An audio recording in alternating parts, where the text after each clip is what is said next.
Bonjour, bienvenue. Écoutez, on est bien alignés comme des sardines dans la piscine de... C'est sympa ça, hein, Anédite. Bonjour Alexandre.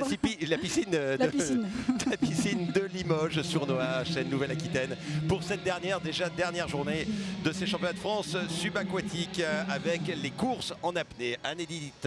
Les courses en 50 mètres, les courses les plus rapides puisqu'on va avoir du 50 mètres surface et du 50 mètres bipalme. Donc surface en mono, bipalme avec 2 palmes. C'est très très rapide. J'allais présenter Anédite et à ce moment-là, avant que je dise curer son nom de famille, hop, tout de suite, c'est aller vite pour présenter le 50 mètres. Toujours pour la 3e journée consécutive, responsable, vice-présidente de la commission course apnée nage avec palme. Voilà. Pas changé encore depuis. Et alors à côté, présentez-nous le Douaisien qui est là, le nordiste. Alors Clément Normani, donc, qui est entraîneur au club de Douai, mais qui est aussi responsable national de la formation. Et on a besoin de cadres de cette envergure pour pouvoir nous accompagner sur toute la formation de cadres. Alors Douai, vous voyez, il y a Lille, c'est juste en dessous. Et on est content d'avoir des nordistes à nos côtés pour suivre ces épreuves. Et notamment le 50 mètres qui est la distance la plus rapide, 50 mètres. Voilà, donc là c'était la série B qui a démarré, hein, donc on vient juste de démarrer cette compétition. Avec la première série de Maëlys Ourobangna du PDX Natation. Qui s'est vraiment révélée cette année. D'énormes qualités physiques. Alors c'est vrai qu'elle n'a que 14 ans et demi, 15 ans et on peut progresser énormément à cet âge-là, mais ses qualités athlétiques lui ont permis de se révéler ici. Oui, elle est de 2004, on a un grand cru de cadettes au PDX Natation et je pense que c'est prometteur pour les équipes de France futures, juniors et aussi seniors. Voilà, donc on est content de la voir et c'est sans doute la génération future qui est sous vos yeux avec un chrono de 20 secondes 66. Pour vous donner une idée, hein, le record du monde en nage classique, c'est 20 secondes 91. César Cielo, voilà, on va beaucoup plus vite avec des palmes, surtout avec une monopalme, mais ça n'est pas vraiment un scoop, c'est encore plus vite avec les seniors garçons tout à l'heure dans quelques instants. Mais avant cela, Anédite et puis Clément, la grande finale. La grande finale pour les filles des 50 mètres surface, donc en monopalme. On va retrouver la recordman de France, Maëlle Lecoeur, qui a déjà s'est illustrée sur le 50 mètres apnée. Ouais, et puis sur le 100 mètres également. Oui, tout à fait. Elle domine le sprint sur ce championnat. Elle laisse la place à personne. On va voir ce que ça va donner au 50 surf, mais ça promet et il faudra surveiller le record de France. Alors, on suivra quand même Pauline Gérard-Rénissac au ligne d'eau numéro 7. Pourquoi? Parce que Pauline a fait première. 7 sur 200, 4 longueurs, c'est pas la même chose que sur un aller simple où il n'y a pas de virage, mais bon, elle sera présente. Alizé Stein, ligne d'eau numéro 6, Maïwen Hamon, bien évidemment, du club de Gravenchon. Deuxième au 50 mètres apnée et qui sera aussi à la bagarre à mon avis avec Maëlle Lecoeur. Ouais, qui sera à la ligne d'eau numéro 5, championne d'Europe junior en titre. Championne d'Europe en titre, effectivement. La recordwoman de France, Maëlle Lecoeur, ligne d'eau numéro 4, ligne d'eau numéro 3, on la suivra avec intérêt. C'est Clara Plumion, elle aussi née en 2004, comme Maëlys Ourobangna qui vient de s'imposer dans la finale B. Et puis Célia Félix et Mae Perkovic, ligne d'eau numéro 1 et 2 aux extérieurs. Donc on voit ces nageuses qui se préparent, concentration. Alors Maëlle Lecoeur, 18 secondes 76, c'est son temps d'engagement, le record de France, elle le détient. 18 secondes 27, sera-t-elle capable d'aller le chercher? Elle l'a à cœur, si vous me permettez l'expression, mais entre le vouloir et le faire, il y a toujours l'incertitude de l'enjeu d'une grande finale. Voilà, puis je rappelle qu'on est donc dans ce complexe Aquapolis, un magnifique bassin qui est prêté pour cette grande manifestation de la nage avec palme, mais aussi des activités subaquatiques. Et donc un bassin exceptionnel avec là on est dans le bassin central de 50 mètres, 10 lignes d'eau. On n'a pas beaucoup l'occasion d'avoir des infrastructures de ce type-là. On est très très heureux d'être accueillis par cette communauté de communes et cette commune de Limoges à Aquapolis.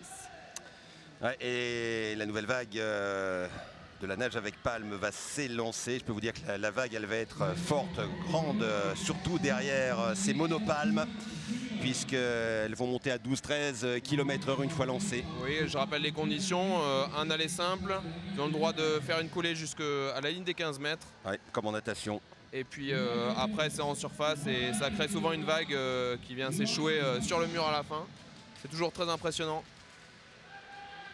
Faites vos jeux. Allez, c'est parti. À droite, Maël Lecoeur. À gauche, Et Maïwan c'est Hamon. parti. Ouais, tout de suite, la bonne mise en action à la ligne d'eau numéro 4. C'est Maël Lecoeur et je pense que ce sera Maël qui prend la tête. peut-être un cavalier seul comme elle l'avait fait sur 100 mètres. Elle est toujours en tête avec quand même la belle résistance de Maïwan Hamon. Mais à l'arrivée, Ça va Maël taper devant. Lecoeur Maël qui Lecoeur. s'impose 18 secondes 47 à 2 dixièmes de son record de France. Nouveau Pile. record de France. Lecoeur, c'était 18-27 à 2 dixièmes. À 2 dixièmes de son record de France. Et 18,90, hein. Il faut regarder Maïwan Hamon, 18,90. Alors ça c'est très intéressant, 18,90 parce que le record de France junior est de 18,76. Là aussi ça a flirté avec les deux records de France. Ça a flirté, on n'est pas loin. Et Célia Félix, déjà troisième sur le 50 apnée, eh bien s'empare une nouvelle fois de la médaille de bronze. Ah, ça aurait été le carton plein pour Maël Lecoeur qui réussit le triplé du sprint. 50, 100, 200. Oui, c'est la reine du sprint en ce moment, incontestable. On verra ce que ça donne au championnat d'Europe, mais avec une préparation qui va cesser d'augmenter jusqu'au championnat, ça peut être vraiment très intéressant. Ouais, et puis les deux nageuses qualifiées pour les championnats d'Europe seniors et donc championnats du monde junior qui auront lieu en Égypte concernant Maïwan Hamon qui, rappelons-le, est née en 2003, donc elle aura encore une année junior l'an prochain. Oui, tout à fait. Sur cette série, sur cette finale, on avait 7 des 8 nageuses qui étaient déjà détectées et présélectionnées ou sélectionnées en équipe de France junior ou senior ou en sélection nationale. Et donc ça confirme le niveau français et qu'on peut suivre ces cadettes jusqu'au plus haut niveau puisque elles sont déjà en finale A. Et ça, c'est très intéressant pour l'avenir. Voilà, tandis qu'on voit les préparations maintenant du 50 mètres surface série B, donc finale B. Alors précision, le record du monde, il est de 15 secondes pile chez les seniors. 15 secondes pour faire 50 mètres. Ouais, effectivement, en immersion et en apnée, on est en dessous de la moitié de minute, en dessous des 60 secondes, que ce soit aux 100 mètres ou aux 50 mètres et 15 secondes en surface. C'est très simple, c'est 12 km/h. 15 secondes 100 mètres, c'est 12 km/h pile. Ce qui veut dire que quand on sait qu'il y a l'inertie du départ, la mise en action qui est un peu difficile, on monte au-dessus de 15 km/h assez rapidement une fois qu'on est lancé après 25 mètres de course. Tout à fait, c'est très rapide dans l'eau, c'est des vitesses qui paraissent anodines sur terre mais qui dans l'eau sont très impressionnantes. Ah bah 12 km/h, c'est déjà un bon footing. Ah, c'est sûr. Donc là, une relève, une équipe toute jeune qui se présente sur cette finale B, puisqu'on a seulement 2 nageurs qui étaient en sélection nationale U15 en 2018. Pour les autres, eh bien, c'est la relève montante, et donc on va observer un petit peu ces temps, ces résultats. Là aussi, c'est un effort lactique. Alors on sait, si vous connaissez un peu les filières sportives, si vous avez fait une petite formation d'entraîneur, l'anaérobie à lactique, c'est 6-8 secondes maximum. Ouais. Et puis après, on rentre dans le lactique. Voilà, en tout cas, ce qui est sûr, c'est que ça brûle très fort, très vite. Oui, très fort, très vite. On n'a pas le droit à l'erreur. Il faut être tout de suite prêt dès le départ. Une erreur et c'est voilà. la course qui est... Allez, c'est ce qu'on disait avec Clément, départ, celui qui ne commet pas d'erreur ne va pas forcément gagner, mais celui qui en commet une sur ce 50 mètres ne gagnera pas, ça c'est une certitude. Et gros départ, ligne d'eau numéro 5, assurément avec Thierry Markelly, né en 86, 32 ans, l'expérience. Pour l'instant, il a banalisé le risque. Il y aura un peu du mal à faire. Ouais, le retour, ligne d'eau numéro 6, me semble-t-il, Seznec. Peut-être, non, quand même, la victoire. Et il touche devant quand même en 18,59. Thierry Markelly. Et en deuxième position, donc Louis-Malel Seznec. Et troisième position, Luc Ethan. Ouais, et ça s'est joué à 2 centièmes. Il ne fallait pas qu'il y ait 20 cm de plus parce qu'on a vu que c'est sur l'expérience, sur la précision du départ, sur des détails parce que c'est bien sûr la puissance qui parle, mais aussi cette capacité à bien sortir de l'eau, à trouver le bon angle pour non pas une reprise de nage, une reprise d'ondulation. Oui, tout à fait. En gardant l'ondulation le plus continue, en passant de la coulée à la surface, ça garantit le mouvement continu et ça nous permet de ne pas avoir de temps d'arrêt, ce qui est primordial sur un 50 mètres. Thierry Marcelli qui a fait les championnats du monde master il n'y a pas longtemps et qui a fait 2 titres de champion du monde. Donc c'est un ancien sportif de haut niveau qui continue à performer et c'est toujours plaisir de le voir sur une finale B des championnats de France. Oui, et puis les Masters qui sont vraiment développés depuis 2016 au championnat de France. Avant, oui, c'était vrai en rivière, mais maintenant on le voit également dans les bassins, à l'instar de ce qui se passe d'ailleurs en aviron, en athlétisme ou en natation. C'est aussi des grands moments pour continuer l'activité physique. Oui, tout à fait. La Commission nationale a impulsé les championnats de France Master. On a été suivi par l'international et c'est une satisfaction pour ces nageurs qui continuent à performer. En élite des Masters au mètre de l'allée simple, eh bien, il n'y a qu'un pas ou plutôt qu'une palme pour rentrer dans cette grande finale du 50 mètres surface messieurs avec bien évidemment un athlète revanchard, Alexandre Noir, qui revient dans la compétition, hein, qui a été blessé et qui a revient, été disqualifié sur le 50 mètres apnée hier, mais on a vu qu'il avait encore un très beau potentiel. Il a réussi à faire deuxième sur le 100 mètres. C'est vrai que le 100 mètres, ça peut paraître long pour quelqu'un qui revient de blessure, mais là, il peut déterminer tout ce qu'il a de mieux sur le 50 mètres surface. Avec sa combinaison bigarrée à gauche, hier sur le 100 mètres, il avait fait 2 disqualifiés vendredi, hier sur le 100 mètres. Il est passé avec une longueur d'avance à mi-parcours, tout en sachant qu'il y avait Hugo Meyer qui n'est pas là et que l'on verra tout à l'heure sur 400 mètres. Attention, parce que celui qui l'avait battu sur le 50 mètres apnée, il arrive juste à côté avec sa barbe. On l'a reconnu, Stanis Caron. Stanis Caron qui était en équipe de Espoir 2018. Voilà, et Maël Lecoeur qui nous rejoint. Ouais, ben Maël, on va l'apprendre juste après cette finale. On l'apprendra juste après. Maël qui est habillé avec le beau t-shirt de la boutique FFE SSM, hein, la marinière, que l'on peut reconnaître par ailleurs, par endroits dans les tribunes. Allez, Alexandre Noir, Stanis Caron, l'expérience. A noter que Hugo Meyer qui s'était qualifié aussi pour cette finale se réserve pour le 400 et c'est vrai qu'il a enchaîné beaucoup de courses hier et que pour avoir un 400 performant, il faut aussi savoir choisir et à mon avis il a fait le bon choix. Il n'a pas fait forfait mais bon, il a été disqualifié. On parlera peut-être de bonne disqualification si tout à l'heure il bat le record de France. On verra ce qui se passera sur le 400 mètres. Stanis Caron. Ligne d'eau numéro 4, combinaison noire avec ce petit liseré rose. C'est lui qui a le tuba rose et puis combinaison bigarrée. Bonnet noir peut-être pour aller chercher ce qui sera son premier titre individuel dans ces championnats de France 2019. Celui qui est le meilleur sprinter de l'histoire de la nage avec palme. Alexandre Noir qui revient d'une saison de la même couleur après une opération du pied. Pas faire de faux départ comme vendredi. Allez, ça va être spectaculaire. C'est parti avec Alexandre Noir qui est un peu derrière Stanis. Et gros départ également à la ligne d'eau numéro 3 de Sacha Cabioche. Sacha Cabioche qui est en train de faire le travail. Sacha Cabioche qui est toujours devant. Oh là là, il va peut-être y avoir la surprise à moins que Stanis Caron à l'arrivée. Cabioche me semble-t-il. Non, ligne d'eau numéro 5. Stanis Caron. À la 5. Pardon, Sacha Cabioche. Et c'était Alexandre Noir qui était devant, pardon. Alexandre deuxième. 300e devant Alexandre Noir. Alexandre qui était ligne d'eau numéro très belle performance. 3. Sacha Cabioche qui avait fait deuxième aux 50 mètres apnée. 16,80. Le temps réussi, c'était 16,30 malheureusement pour les minima. Et pour 300e, Alexandre Noir ne s'impose pas. Il a fait la course devant. C'était pas Sacha qui était bien parti également en ligne de numéro 5. Et puis Stanis Caron malheureusement un petit peu derrière pour lui. Mais bon, il avait déjà remporté le titre sur le 50 mètres apnée.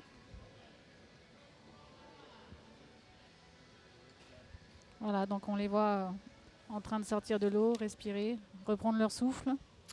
Allez, à vos côtés, Maël Lecoeur. Parfait, Maël. La victoire avec un très bon chrono, 18,47 à 2 dixièmes de votre record de France. Oui, je suis à quelques dixièmes de mon record de France. Je suis un peu déçue, mais j'ai eu quand même des bonnes sensations de vitesse et de glisse pendant ma course. Donc je suis quand même contente. Et il y a la junior derrière qui me talonne. Très bon temps. Hein. Je suis contente qu'elle me pousse à aller plus loin. Elle vous pousse, elle vous booste, mais c'est quand même encourageant pour les championnats d'Europe tout cela. Oui, voilà, j'ai des beaux objectifs pour les championnats d'Europe qui sont dans un mois et on va continuer de travailler. Bon, écoutez, on va vous suivre et puis bravo pour tout ce que vous avez fait dans ces championnats. Bonne continuation à vous. Merci à vous. Merci Maël.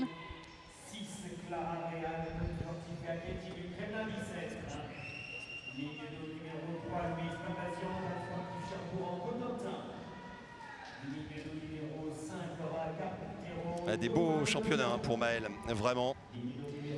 C'était le carton plein.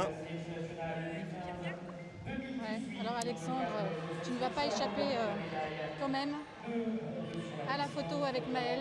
Voilà, ça, on fait tout en même temps, on commente et... Alors je fais pas le selfie, mais on nous prend en photo.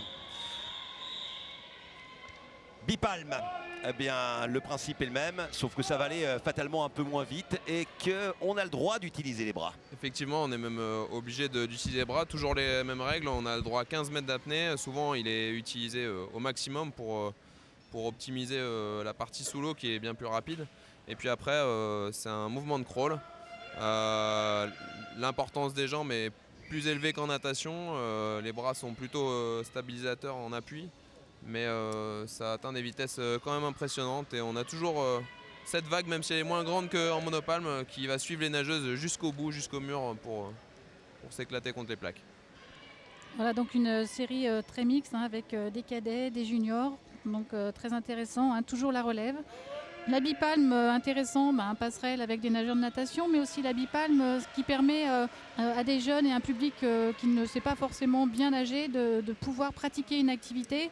Il faut savoir qu'on a en France à peu près 2500 clubs, qu'ils soient associatifs ou clubs commerciaux, qui sont susceptibles à tout moment, sans licence, sans certificat médical, de permettre de pratiquer cette activité en découverte, aller sous l'eau, en piscine, aller sous l'eau en mer, en lac, découvrir la faune, la flore. C'est bien l'activité de la FFESSM, donc la Fédération française des études et des sports sous-marins. Toutes les activités subaquatiques. C'est parti. Alors à la limite des 15 mètres, bien évidemment, on tient compte de la position de la tête à la sortie des drapeaux des fanions et à la ligne d'eau numéro 4 pour l'instant. Ici à Briard. Sélection nationale 2018 des moins de 15 ans. Ah bah oui, parce qu'elle est en 2005, c'est la plus jeune qui fait la loi. Et la victoire, 24 secondes 93 me semble-t-il. Oui, c'est bien ça.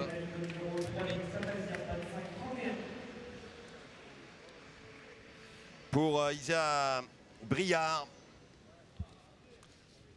C'est tout à fait correct, parce que 2005, là, on vient sur quelqu'un de très très jeune. Voilà, donc Sacha nous rejoint. Cabioche. Sacha Cabioche qui nous rejoint.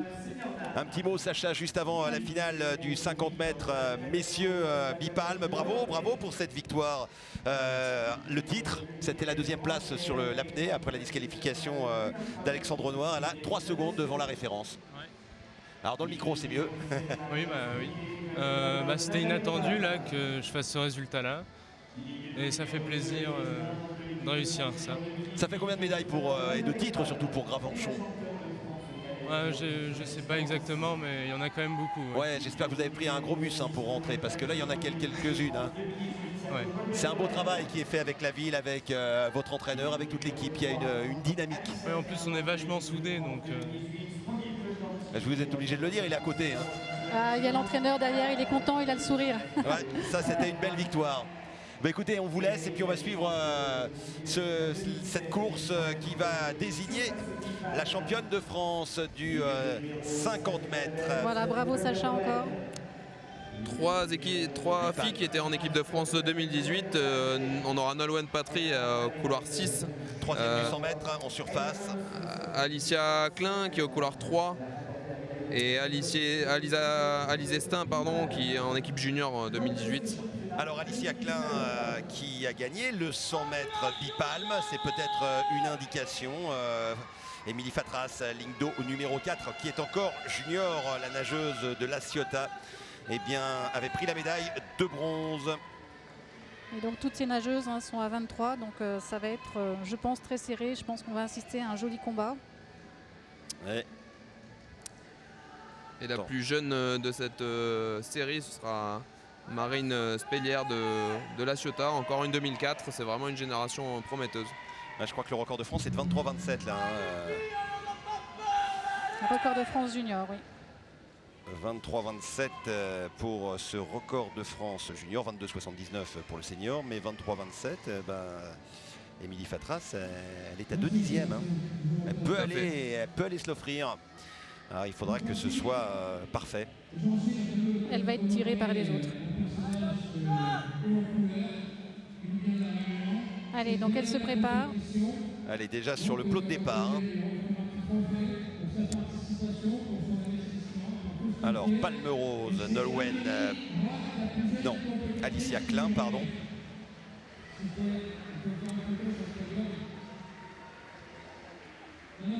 Émilie Fatras entre les bouées blanches. En ligne 4. Ouais.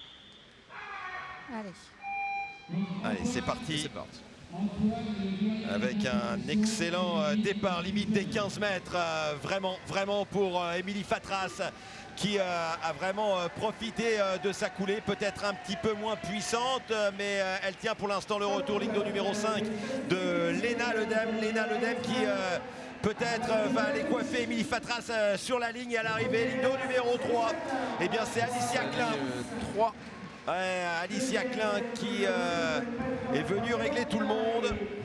Émilie Fatras qui a craqué. Et Nolwenn qui était deuxième.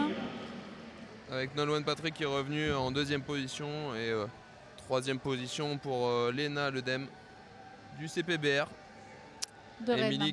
Émilie qui n'a pas tenu le rythme et qui vient au pied du podium. 23,52, elle avait un temps d'engagé de 23,47, donc elle n'est pas si loin de son record. Seulement, eh bien, ses adversaires ont su passer la vitesse supérieure, notamment Alicia Klein.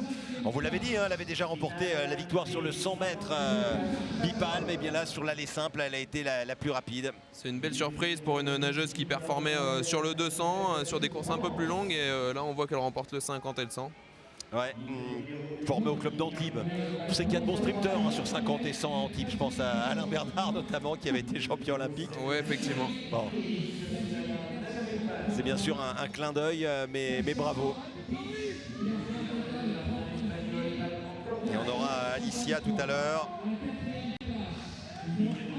qui aura bien réussi ces championnats. À l'image de ce qu'a fait tout à l'heure Maëlle Lecoeur, qui elle aussi avait remporté 3 titres. Les 2,50 apnée surface et puis 100 également, je crois, pour Maëlle. Et donc là, la série B, donc senior homme, se prépare, toujours en bipalme. L'occasion quand même, je reviens sur toutes ces activités subaquatiques, la nage avec palme, le tir sur cible que tu as vu, l'apnée, la plongée sportive et autres. Le dénominateur commun, c'est effectivement savoir nager, mais aussi savoir nager avec des palmes. Faut savoir qu'un certain nombre de clubs formateurs sont engagés dans l'ENF, l'école de nage française, et qui permet de prendre des jeunes dès qu'ils commencent à pouvoir synchroniser et nager. C'est important. Sachez que si vous nagez, alors il faut nager en crawl parce que c'est bien, on se dit c'est plus difficile que la brasse. Non, plus difficile de trouver un rythme de souffle en crawl, mais c'est plus facile une fois que vous avez trouvé cela. Et surtout mettez des petites palmes. C'est toléré dans les piscines, il ne faut pas taper sur les gens d'à côté, mais ça vous permet d'avoir une meilleure flottabilité. Généralement, quand on commence la natation et qu'on n'est pas très aquatique, on a les jambes qui traînent vers le fond, on est moins hydrodynamique, alors que là on peut gagner en longueur, en rythme, et c'est beaucoup plus bénéfique pour la glisse. Et puis très rapidement aller sous l'eau, parce que le tuba ça peut être peut-être une difficulté au départ, mais rapidement quand on va sous l'eau, c'est tout de suite le plaisir. J'ai essayé et la le tuba, glisse. ça marchait pas. Le trombone non plus, la trompette j'ai arrêter. Voilà. L'harmonica de temps en temps, la flûte à La l'école. flûte. Je pense que la flûte, tu dois être pas mauvais. Ah, oui, Alexandre. vent frais, vent du matin. Oui, j'ai eu 14, j'étais en 6e, mais ça, ma pauvre dame, c'était il y a bien longtemps. Allez, on va revenir plus sérieusement sur cette finale B du 50 mètres bipalme homme. Effectivement, les bipalmes qui me permettent d'avoir un moteur arrière et donc s'horizontaliser plus vite, même pour des débutants, ce qui donne des sensations de vitesse plus importantes. C'est vraiment un outil accessible à tous qui fait le lien entre le grand public et la monopalme. Après, quand vous êtes en piscine, que vous les retirez, ça fait du bien aux pieds, mais alors vous traînez. Ah, effectivement, le passage dans l'autre sens, c'est plus compliqué. Ouais, alors après, il faut mettre des chaussures de ski. Quand vous les retirez, ça fait du bien aux pieds et là, vous traînez moins. Allez, plus sérieusement, là encore. On va suivre. C'est parti, avec là encore un bon temps de réaction à la ligne d'eau numéro 5, avec une nage bras tendu comme le font les sprinteurs de natation de la part de Sinan Sétiner, des dauphins de Nogent. Ça va être le nageur du Palman-Cornouailles. Ah non, de Dauphin de Nogent qui remporte cette finale B. Dauphin de Nogent-sur-Marne, hein. C'est ça. Je crois que c'est la piscine Michel Rousseau qui est à côté du stade sous la Lune. Piscine extérieure, on a fait pas mal de championnats juniors. Qui donne sur les bords de Marne avec la 86 qui passe. Puis juste à côté, vous avez un viaduc et au pied du viaduc, il y a le club de la Société d'encouragement du sport nautique d'aviron. Où se trouvait Gaston Mercier, champion olympique en 52 à Helsinki. Ça nous rajeunit pas, mon bon monsieur. Hein. Voilà, donc Sinan Sétiner en 21,98, suivi de Louis-Maël Cesnec, 22,25, et Éloi Doisy. 21 secondes 98, Sinan Sétiner. Alors il avait vraiment un style de sprinter natation, un bras tendu. C'est voilà, il y avait du Fred Bousquet, du Florent Manodou. La bipalme attire aussi des nageurs en quête de reconversion ou de diversification. Et c'est vrai que, comme tu disais tout à l'heure, le tuba est un des obstacles qui est souvent difficile à maîtriser. Mais une fois qu'il est maîtrisé, on retrouve des choses très communes, la glisse, les mouvements de bras. Oh là là, le club de houille dans les Yvelines avec Titouan Roubiol concentré à l'extrême. Grande finale du 100 mètres à bipalme avec ligne d'eau numéro 3 ici à droite, Adrien Girardi de la Ciotat. Qui était premier sur le 100 bipalme. On va bien le suivre sur cette course-là. Et puis Constantin Dangean. Le jeune Constantin ligne d'eau numéro 4 qui arrive ici, qui avait battu le record de France hier lors des séries, record de France junior, record de France junior, oui, en 20,70. Du 100 mètres bipalme et qui un petit peu craqué lors de la finale. Ouais, effectivement, et il était un peu juste sur la fin. On va voir ce que ça donne sur 50 mètres. Rappelons que le record de France senior est en 19,04, c'est Clément Bec qui l'a établi. Et 20,70 pour Constantin Dangean. Va-t-il retenir la leçon d'hier? 1 minute 30 pour se préparer. Et beaucoup moins pour avaler la longueur. 20 secondes environ.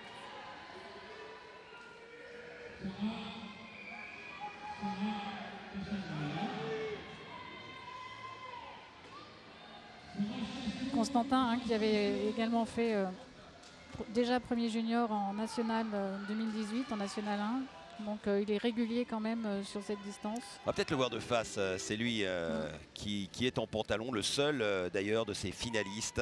En ligne 4, oui. Et il y a des abdos. Regardez comment il est gainé. Regardez-moi ces petits abdos. Alors il a que 16 ans. Hein, Et puis ça, ce sont des attitudes de sprinter. Hein. On dirait Ben Proud, le brasseur britannique qui se tape sur les pectoraux à se les faire rougir. C'est des rituels. Hein.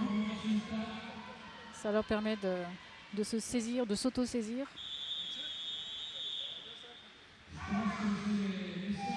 Allez. Son temps de réaction n'a pas été idéal. Ligne d'eau numéro 5, Paul Carbellec derrière. Ça va vite également à la ligne d'eau numéro 3, Adrien Girardi. Ligne d'eau numéro 5, 6, 7, Figaro Roubiol. À l'arrivée, la victoire. Ligne d'eau numéro 3 pour Adrien Girardi devant Constantin Dangean. Et Florian Lacostra en 3e position. 20 secondes 89 pour Constantin. Alors c'est mieux que les 20 secondes 99 des séries, mais bon, c'est à distance très respectable de son record. Hein. On les attendait bien, pas dans cet ordre-là, mais on les attendait bien tous les trois sur cette course. Les temps d'engagement permettaient déjà de donner ce tiercé gagnant. Ouais, le podium qui se tient en 13 centièmes, c'est très serré. Après c'est un peu plus loin, mais ça reste une course qui est très disputée. C'est un 50. Hein. Ouais, tout à fait. En 1 seconde, on a les 8 premiers.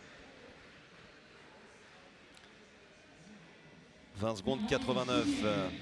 Et puis en tout cas, c'est une sélection équipe de France hein, pour Constantin Dangean.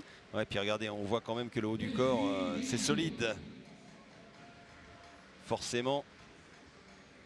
Parce que là, on a une propulsion du haut du corps qui est beaucoup plus forte. Et puis on a encore ces combinaisons qui aident à la flottabilité. Alors la combinaison plus les palmes. Effectivement, c'est un sport matériel. On avait la combinaison avant les nageurs, on l'a conservée après les nageurs. Et c'est ce qui m'améliore à la fois la flottabilité, le gainage sur la rétention des muscles qui ne sont pas actifs. Et puis l'hydrodynamisme avec une résistance de frottement qui diminue un petit peu. Eh bien, on va vous remercier vraiment, Clément. Merci beaucoup. Bonne continuation du côté de Douai. Merci à vous. Merci. Et on va accueillir Camille Haetz. Bonjour Camille. Grande championne française, si l'on est, qui a tout gagné, hein, vraiment. À part le titre mondial, mais les Jeux mondiaux, les championnats d'Europe, les records. Voilà. Et toujours ce sourire. Je crois que si j'avais pu, j'aurais bien aimé en gagner quelques autres de titres. Mais bon. Ah, vous pouvez revenir. Hein. Je crois que là, je suis passée à autre chose. Ah bon, en Masters? Ouais, bon. Peut-être que j'y viendrai. Bon. Justement, Camille, c'est peut-être l'occasion de nous parler un petit peu de la vie après un statut de championne. Un statut de haut niveau pendant plusieurs années où on tient le haut du pavé. Et puis demain, il faut se reconvertir professionnellement. Est-ce que tu peux nous dire, là on va commenter le 400 mètres, mais voilà, dans l'attente des préparations et des courses, nous expliquer un petit peu comment tu as géré cette reconversion et comment un nageur de haut niveau en statut SHN peut... Ah, alors... C'est vrai que ça n'a pas toujours été, ça n'a pas été facile ce changement de statut en fait. Même si la décision d'arrêter avait été prise en début de saison, quand on s'arrête, il y a quand même tout qui change parce que je passais mes soirées à la piscine, voire plusieurs fois par jour à la piscine. Et puis du jour au lendemain, je n'y retournais pas. Mais on apprend à vivre différemment, à se trouver de nouveaux challenges. Et puis la vie continue. Et c'est vrai que j'ai eu la chance aussi de pouvoir faire un parcours scolaire en même temps que continuer mes entraînements. Donc, j'ai été élève ingénieur avec le statut de sportif de haut niveau. Ce qui m'a permis d'avoir un diplôme d'ingénieur. Et aujourd'hui, ça m'a permis d'avoir une activité. Voilà.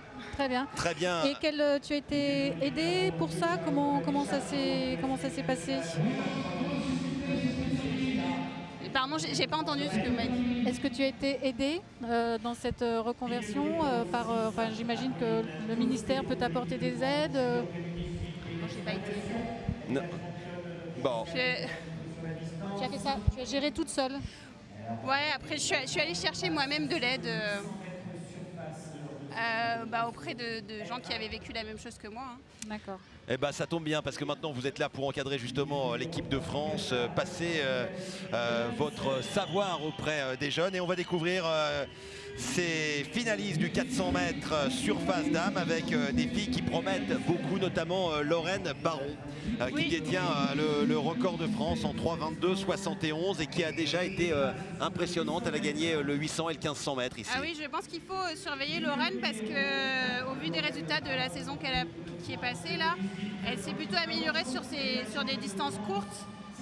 Je pense qu'aujourd'hui elle peut nous faire une surprise et peut-être un record de France. On a aussi l'Espagnol Pilar Pino Alamos, plus à l'aise quand même sur le 1500 que sur le 800. Et puis on suivra avec beaucoup d'intérêt une jeune fille qui est née en 2004, Apolline Dossé, déjà médaillée d'argent sur 800 et 1500 mètres élite. Oui, Apolline aussi nous a créé la surprise cette saison.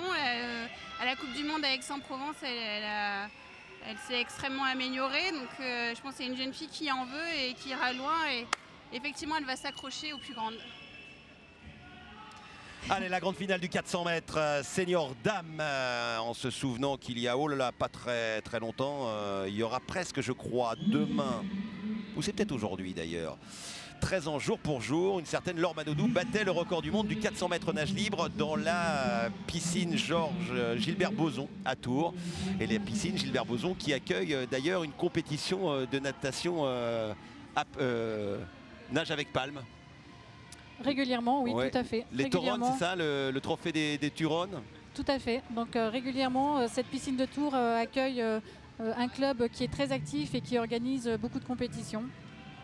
Alors en son temps, Laure Manodou avait fait 4 minutes 3 secondes. Là, ça va aller beaucoup plus vite avec ses monopalmes. Le record de France, 3,22,71 pour Lorraine Baron, qui ne sera peut-être pas à ce niveau-là aujourd'hui, hein, parce que l'objectif, il est un peu plus tard dans la saison.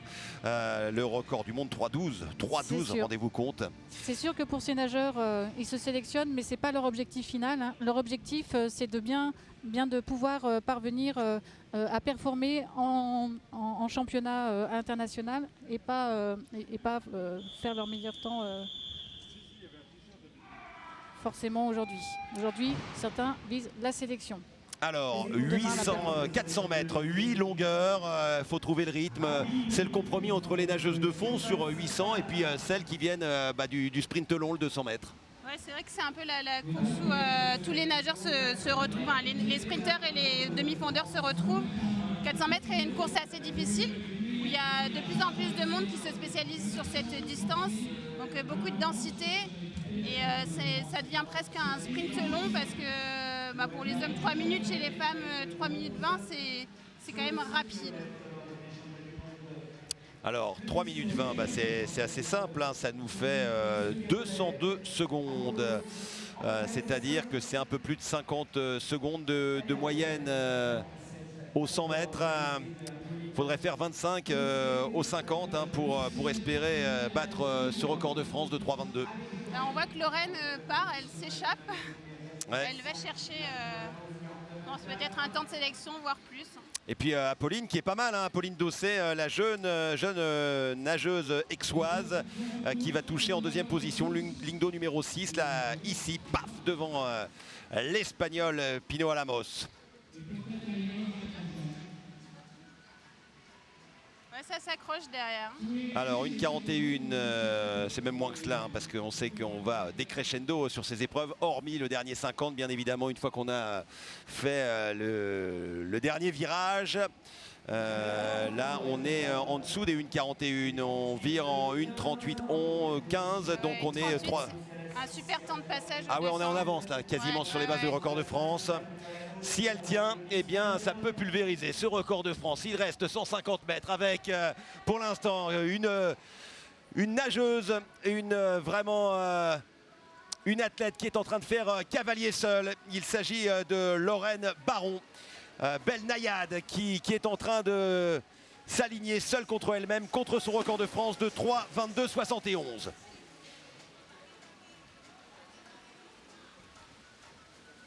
On voit que derrière, Apolline s'accroche toujours hein, et peut-être qu'elle va réussir à finir deuxième. Et déjà les 2 dernières longueurs, les 100 derniers mètres qui vont arriver maintenant sur la base de 2,20. Voilà, il va falloir revenir. Si elle elle craque pas. Bah non, moins de la minute, elle va le faire aisément, je pense. Hein. Ah oui, bah là. Je pense qu'elle va pulvériser le record de France, hein, et de très belle manière. Et oui, on va assister à ça. Ouais, Lorraine Baron, seule face à un défi. Une sirène est en train de dévorer le bassin de l'Aquapolis de Limoges avec, au bout de son effort, au bout de son exploit, un record de France. L'Espagnol est en deuxième position, Pino Alamos, et puis derrière nous avons Apolline Dossé, mais pour l'instant la victoire, eh bien, elle n'échappera pas à celle qui est devant. Lorraine Baron, attention. Le record de France, 3,22. Est-ce qu'elle va aller le chercher? 3,21. Oh, ça va être juste, malheureusement. Dommage. Malheureusement. C'est quand même une très belle performance. Ça s'est joué à peu de choses. Elle a un petit peu craqué sur le 100 derniers mètres. Deuxième Pilar. Et puis c'est Apolline qui prendra la troisième place, puisque Apolline... Apolline qui se rapproche petit à petit du record de France junior. Ouais, qui était 3,27,39, hein, Ouais. elle fait 3,32. Ouais. Elle est à 5 secondes, mais c'est une jeune fille, Apolline, qui est née en 2004, à qui il reste 3 années junior. Ce qui veut dire que déjà l'an prochain, déjà ce qu'elle va faire au championnat du monde oui, cet été, du côté de l'Égypte. Et puis là, on était sur le 400, mais on va revenir quand même sur le 100 mètres bipalme, avec celui qui s'est imposé chez les garçons. Voilà, et donc Adrien nous rejoint. Girardi. Je peux dire Girardi, je me vexe pas. C'est vrai. Parce que c'est toi. Hein. Et Adrien est venu avec son entraîneur, entraîneur du club citadin de nage avec palme, Eric Giacomino, qui va poursuivre avec nous les commentaires sur le 400 mètres suivant. Donc voilà, écoute, je te laisse voir avec Adrien. Oui, Adrien, victoire devant Constantin Dangean, devant Paul Kerbelec. Voilà, ça fait plaisir, 20 secondes 80. Ça fait plaisir. Après, le temps, c'est pas extraordinaire, mais cet après-midi, l'essentiel, c'était la place. Et peu importe le temps, je suis satisfait de ce que j'ai fait. C'était l'objectif et je suis content de l'avoir atteint. Alors, je vais vous demander, est-ce que le club de La Ciotat pour la nage avec palme est le pendant du cercle des nageurs de Marseille pour la natation classique? Au niveau national, ils ont gagné. Enfin, on a gagné la Coupe de France des clubs en début de saison. Du coup, pour la saison, on est le meilleur club national. Après, on n'a pas le même résultat que le cercle des nageurs au niveau international. C'est quand même magnifique. On a vu Gravenchon aussi qui était très costaud, Paul Bert de Rennes. Mais sur les relais, quand on a comme hier des relais 4x2 qui généralement montrent la force d'un club ou d'une nation, c'est quand même quelque chose d'extraordinaire de réussir. Au sein du club, il y a une vraie force collective. Il y a beaucoup de nageurs avec le même niveau, mais un assez gros niveau. Du coup, sur le relais, ça fait la différence parce qu'il n'y a pas de point faible. Tout le monde a un niveau à peu près équivalent. Et c'est ce qui a fait la différence sur chacun des relais. Et même si au début de compétition, les centièmes n'étaient pas avec nous, on a perdu un relais à 1 centième. Et ça nous a motivés pour la suite. Ouais, mais la prochaine fois, il sera pour le centième. Hein. Il y a des médailles qui ont été remportées d'un centième. Tiens, médaille relais français qui avait fait une médaille d'un centième. C'était à Barcelone en 2013 avec un Marseillais, Fred Bousquet, 1 centième devant l'Australie. Et il y avait dans ce relais australien un certain Yann Thorpe. Comme quoi, les centièmes, ils sont une fois derrière et la prochaine fois, ils seront devant. Merci, bravo, bonne continuation. Et puis on garde l'entraîneur avec nous. Voilà, qui était habillé avec la belle marinière de la boutique FFE SSM. Et je passe donc le micro à Eric Giacomino, qui est l'entraîneur du club citadin de nage avec palme, mais qui est aussi entraîneur national des équipes de France, qui accompagne très régulièrement les équipes de France sur les compétitions internationales. Et il me confiait à l'instant qu'il y a un Barnier qui nage à La Ciotat qui a un lien direct avec Romain Barnier, qui est le manager du cercle des nageurs de Marseille. C'est son neveu, c'est cela? Tout à fait. Il nous a rejoint il y a 2 ans maintenant. Ah voilà. C'est pas le plus mauvais entraîneur, Romain. Il a quelques champions. Je confirme. C'est pas le plus mauvais. Allez, le 400 mètres surface senior homme avec, on va avoir, qu'ils nous en veulent pas, Alexandre Théotile qui a gagné 1500 mètres, Valentin Benoît qui est dans cette finale, Rémi Lebeau qui est encore junior, Nicolas Zougmeyer, double médaillé d'argent, Morgane Pontal, Hugo Schmidt ou Lucas Beer. Mais on va regarder surtout celui qui était à la ligne d'eau numéro 4, qui a déjà gagné le 100, le 200.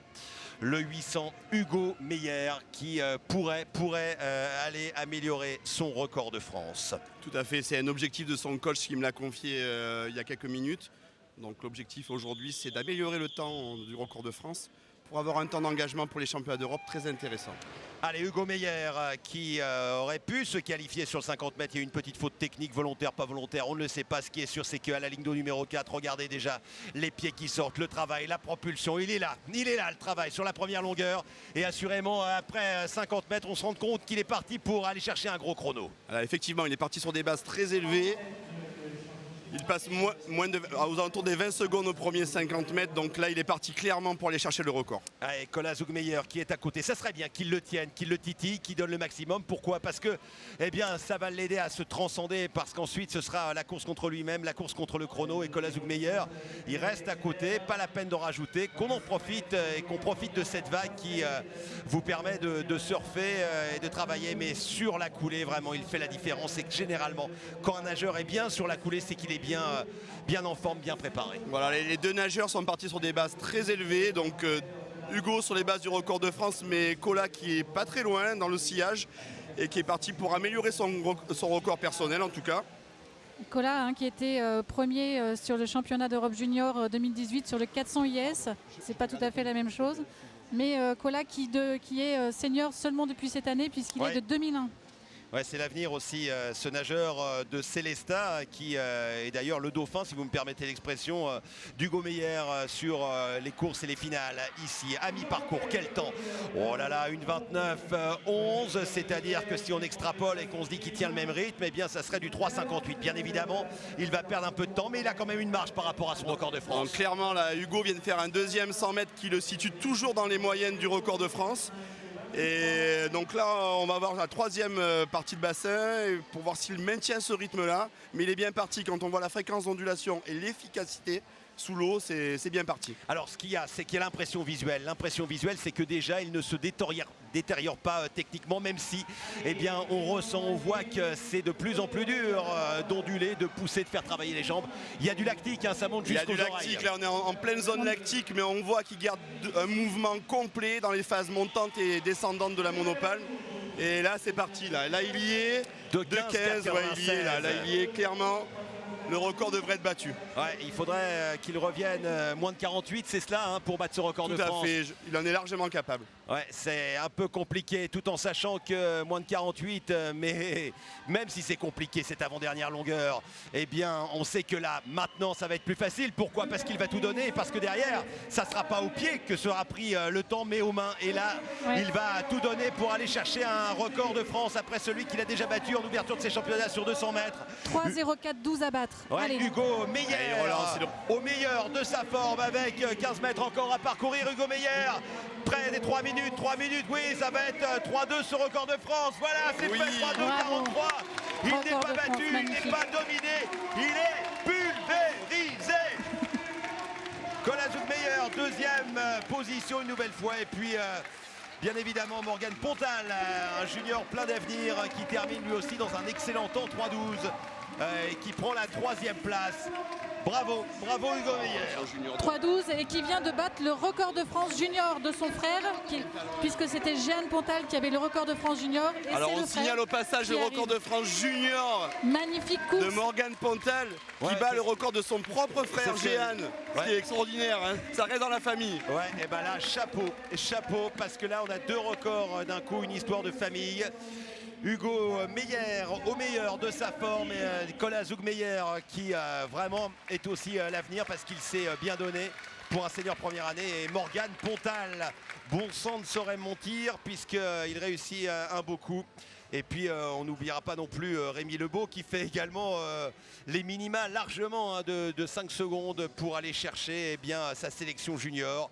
Mais il aura été l'homme de ces championnats, Hugo Meyer. En tout cas, Hugo là se positionne clairement comme un médaillable pour les championnats d'Europe au mois de juillet prochain en Grèce. Et on va prendre le micro pour le donner à Lorraine Baron. Je vais faire juste une petite digression, quand même beaucoup d'émotions dans cette course. Et qui dit émotion, à la fédération, on dit émotion, immersion. D'accord, émotion, immersion. Lorraine Baron, champion. Ça rime aussi. Bah voilà, un nouveau titre. Un nouveau titre, ouais, une course qui a été difficile aujourd'hui, beaucoup de fatigue après cette compétition. J'ai pas encore vu mes temps de passage, mais j'ai essayé de partir. Voilà, ça a été moi j'ai cru au record de France et puis là autant vous étiez bien en avance sur là, les passages. Et puis là, c'était dur sur la fin. Mon record de France, c'est un temps que j'avais effectué en nageant très régulièrement, une 40, une 42. Donc c'était très équilibré. Aujourd'hui, j'ai pris des risques. J'ai pas. Ça a été l'inverse d'hier finalement. Voilà, c'est ça. C'est l'inverse d'hier. Et ben la prochaine fois, au championnat d'Europe, on va se dire que ça va être parfait. Et que voilà, on verra. Je sais pas si je nagerai cette distance, mais en tout cas, prochaine fois que je la nagerai, en effet, à retravailler cette deuxième partie de course. Mais c'est pas très important. Ce qui est important, c'est d'apprendre. Exactement. On apprend à chaque course. Soit on gagne, soit on apprend. Oui, absolument. Voilà, la compétition n'est pas finie, on a un relais 4x100, maintenant il va falloir assurer. Donc on lève. Et puis là on donne tout, voilà. hein. Il y a la magie du 4x100, exactement. Que... La magie de relais en effet. Voilà. Merci, bravo, Merci bravo pour ces championnats. Merci. Oh là là, on est encore sous l'émotion de ce record de France. On a encore les poils qui se hérissent là. Hein. Une super belle course. Ça fait plaisir à voir des courses comme ça donne les frissons et on aimerait en voir presque à chaque fois. Ouais, il est à 3,2, hein, le record du monde, il est à 2,56,93, autant dire 2,57. Bah voilà, désormais il est à environ 5 secondes du record du monde. Alors si je ne me trompe pas, cette année, il n'y a pas eu beaucoup de performances en dessous des 3 minutes aux 400 surface hommes. Donc c'est quand même très intéressant pour Hugo, pour les championnats d'Europe. Et puis je pense qu'il va y avoir une belle bagarre. Et c'est le quadruplé. Hein. Alors lui, il a fait 100, 200, 400, plus, 800. C'est ça. Donc là, maintenant, on va redécouvrir, hein, puisqu'on les a déjà vus hier, mais redécouvrir cette discipline qui est propre à la Fédération des activités subaquatiques, puisque notre univers, c'est d'aller sur l'eau, mais aussi sous l'eau. Et donc, on a cette course en sprint immersion. Donc, on nage en immersion avec, vous voyez, cette bouteille de plongée que les nageurs vont tenir bien droit devant eux, hein, de façon à être le plus hydrodynamique possible et fendre l'eau. Et donc Camille va nous... hein. Voilà. Et ouais, Camille connaît bien, hein, Camille. Un petit peu, oui. Camille est juste titulaire du record de France en 36,86, c'est ça? Donc record de France inégalé. Et ancien record d'Europe aussi, inégalé à ce jour, Camille. Si, il a été battu l'année dernière. Le record d'Europe. Le record d'Europe, oui. Ouais. Record de France, non, mais j'ai l'impression que Maïwenn est bien partie pour le battre. Donc là, on est en série B hein, pour l'instant, donc avec des jeunes, des cadettes, des juniors, donc une série très très jeune. Maïwenn Hamon qui sera sur la finale A, donc juste après. Et qui est junior, qui a le record de France junior, mais bon, ouais. On suivra également Manon Douillère, hein, qui a été particulièrement impressionnant voilà, hier. Ça sera effectivement sur la grande finale. Et donc là, ces jeunes qui arrivent, la relève, donc on a Isia Briard, qui est en sélection nationale U15 2018, donc déjà une petite expérience. Et puis Romane Cataneo, qui a fait deuxième junior au national 2018. Donc on va suivre ces nageuses. Il y a aussi Coraline Haas, qui était une spécialiste, qui est toujours une spécialiste de l'immersion, mais qui aujourd'hui est un peu en retrait, qui faisait partie de l'équipe de France à l'époque. Ouais, puis qui continue quand même. Et Isia Briard qui a gagné la finale B tout à l'heure du 50 mètres bipalme. Mais là, c'est Cataneo qui s'impose et qui est né en 2005. C'est ça, 2002. Romane Cataneo, donc en 2002. Non, mais Isia Briard. Ah, pardon. Ah oui, Isia Briard est plus jeune, oui. Ouais. 2005, effectivement. 2005, oui. Donc deuxième, Caroline Haas. Et puis troisième, Marine Dureux. Alors la finale A, le temps du record de France junior 38,74, détenu par Maïwenn Hamon. Dont... Elle a battu récemment la Coupe du Monde à Aix-en-Provence il y a un peu plus d'1 mois.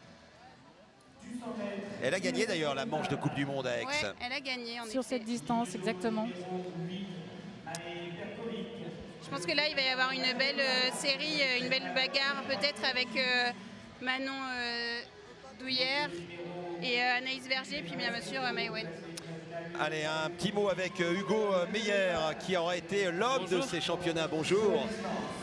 Voilà, je te laisse tenir le micro parce que honnêtement, quand on est capable de réussir le quadruplé, 100, 200, 400, 800, avec ce record de France qui est supersonique. Hein. Ouais. Alors, le temps est bon. J'étais un peu mal hier après mon 800 et mon relais.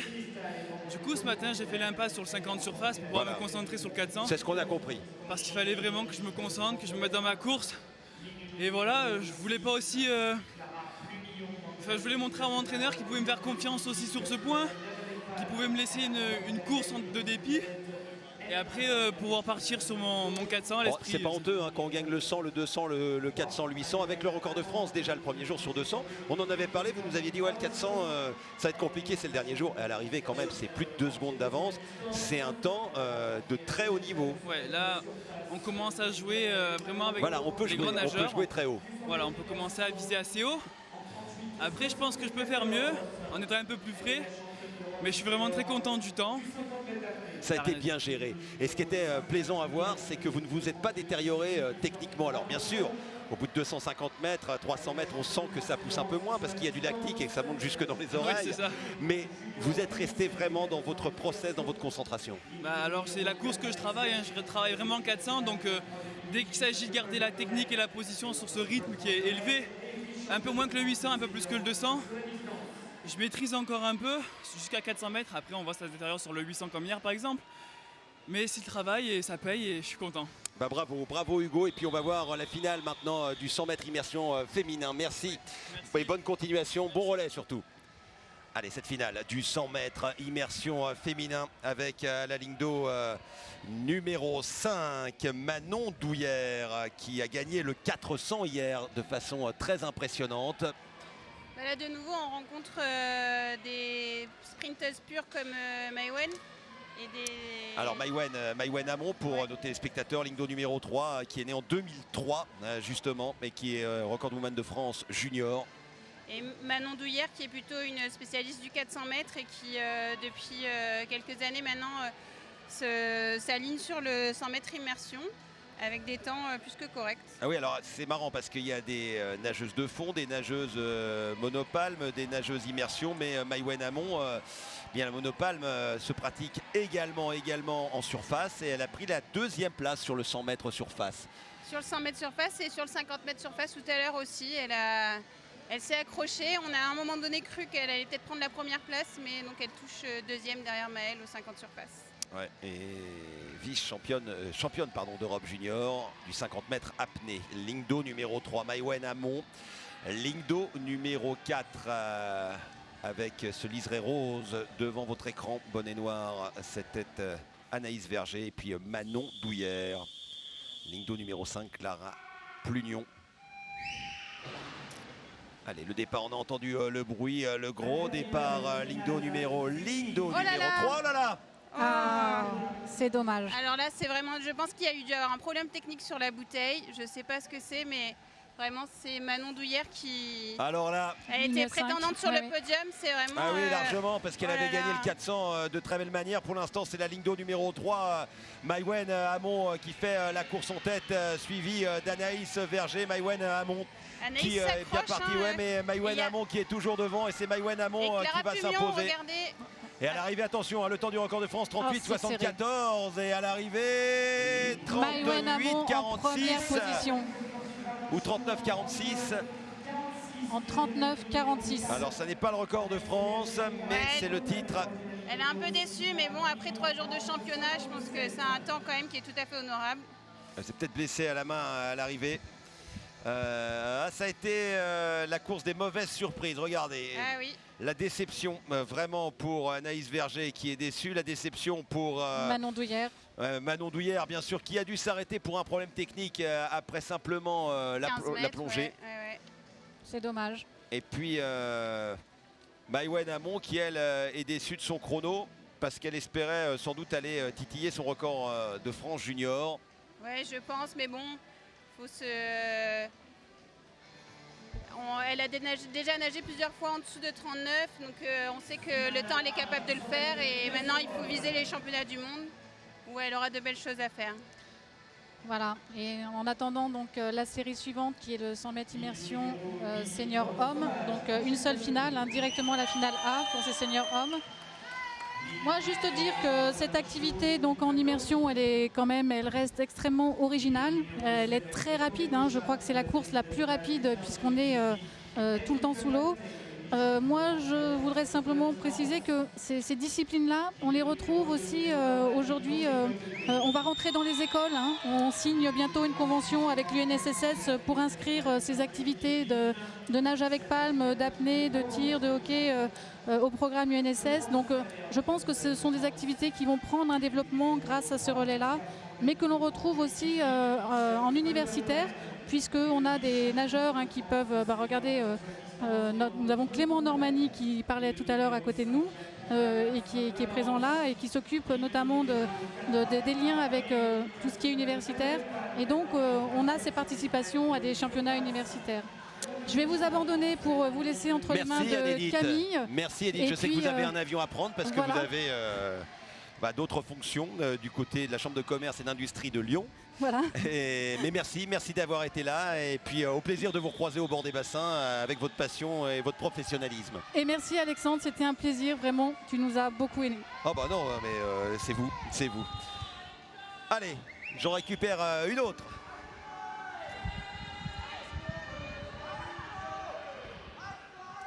La finale du 100 mètres immersion messieurs avec Brian Barnier justement, le neveu de Romain Barnier. De la Ciotat, Stanis Caron qui avait tout à l'heure pris la 3e place sur le 50 mètres oui, et qui avait gagné le 50 mètres apnée vendredi. Je pense qu'il va y avoir encore une belle bagarre là, entre Jeanne Pontal, Brian Barnier et Stanis Caron.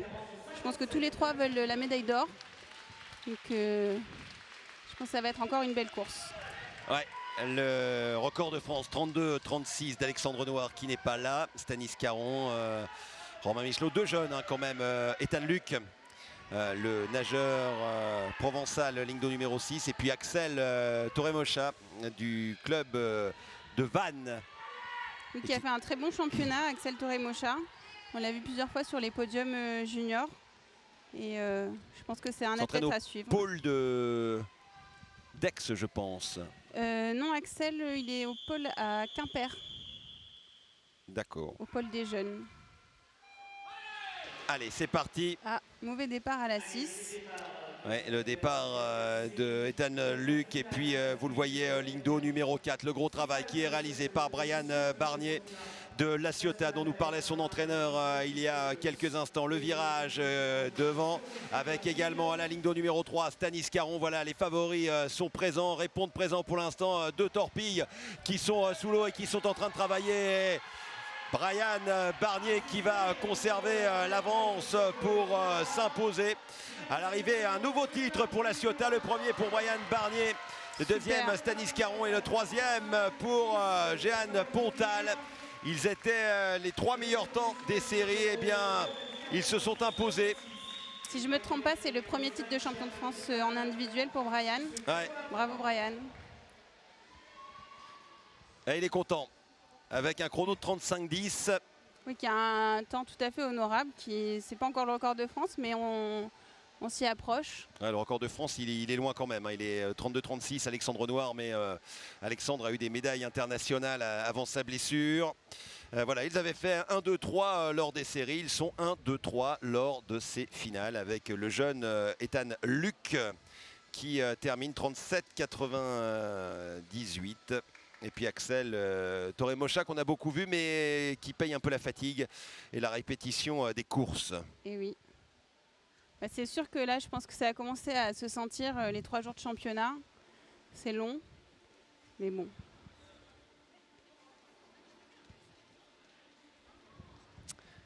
Ouais, le 100 mètres immersion et puis derrière nous aurons le 400 mètres bipalme senior dame. C'est la première saison qu'on a cette distance au programme des championnats de France. Ouais, le 400 mètres bipalme où on va retrouver Manon Douillère, donc qui aura à peine digéré son problème technique sur le 100 mètres immersion.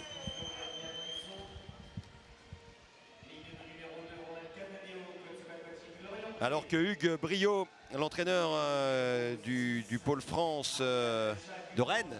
Exactement, bonjour. Ça va bien? Impeccable. Bon. Donc on va assister au 400 bipalme, à la finale 400 bipalme dames. Oui, puis on va avoir sans doute des invités avec, je le disais, Manon Douillère qui va sans doute avoir une occasion en or de se remettre de sa déception parce qu'il y a eu le problème technique sur le 100 mètres immersion. Vous en savez peut-être un peu plus? Non, j'en sais pas un peu plus. Alors est-ce que c'était plutôt stratégique ou il y a eu un problème de bouteille? On ne pourra pas le savoir. Je pense que peut-être qu'elle vise aussi quelque chose sur le 400 bipalme. Ah ouais, alors pour pas payer de... Ouais, exactement, je pense que c'est possible.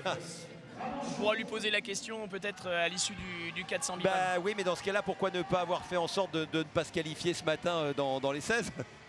Tout bêtement. Ah, ça, je peux pas trop non, vous dire. Bah, peut-être que ça a été un problème technique. Voilà, ce sont les petites finesses, les petits secrets. On en saura peut-être plus plus tard, bien évidemment, même si elle devrait, Manon, peut-être participer au relais féminin. En tout cas, on pourra assister à une belle bataille avec Manon, Alexandrine et Ariane. Ça pourrait être intéressant de bien suivre tout ça. Et puis il y a Mila Desbordes qui va s'inviter.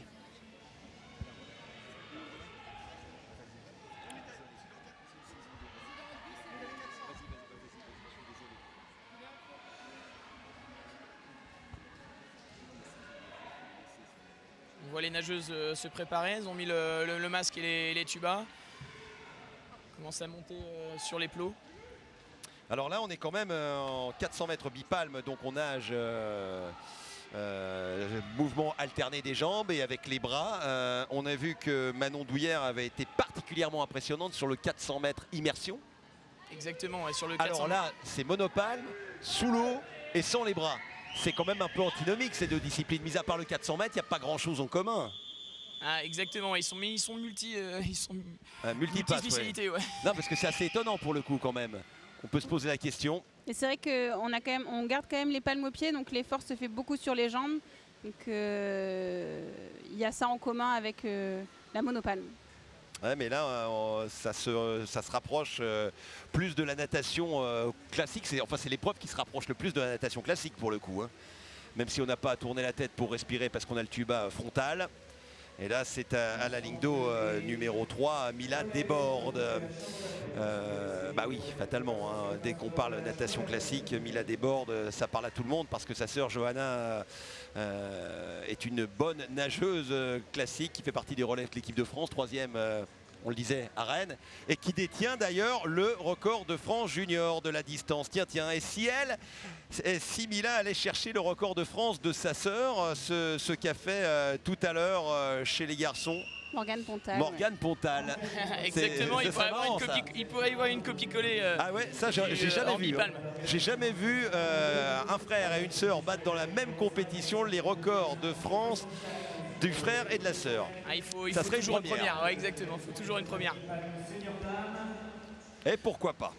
On va suivre là, donc du coup, on voit devant... c'est Ariane Jacques hein, qui est exactement, devant. En fait, de Ucange Evolution Palme. Et juste derrière, on a Alexandrine Courtier, puis Mila qui suit là en même temps qu'Alexandrine Courtier. Ouais, mais Ariane, c'est pas vraiment une surprise. Pourquoi? Parce qu'elle a gagné déjà le 200 mètres ici. Donc après 200 mètres... Elle était deuxième? Ouais, elle a gagné le 200 mètres en toute catégorie D'accord. Et le 100 mètres en junior. Ah, mais au championnat de France, je crois qu'elle gagne le 200, hein, il me semble. Ariane. Non. Enfin, toujours est-il que ce qui est sûr, c'est qu'après 200 mètres de course, c'est elle qui est en tête. Une 57-48 dans ce 400. Elle creuse l'écart, elle maintient son avance.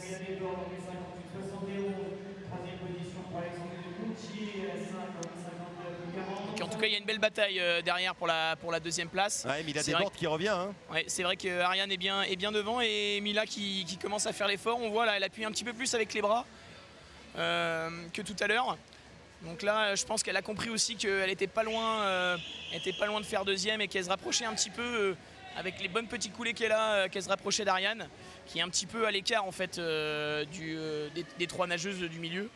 Ouais, Alexandrine Courtier qui, on le voit, est détachée maintenant.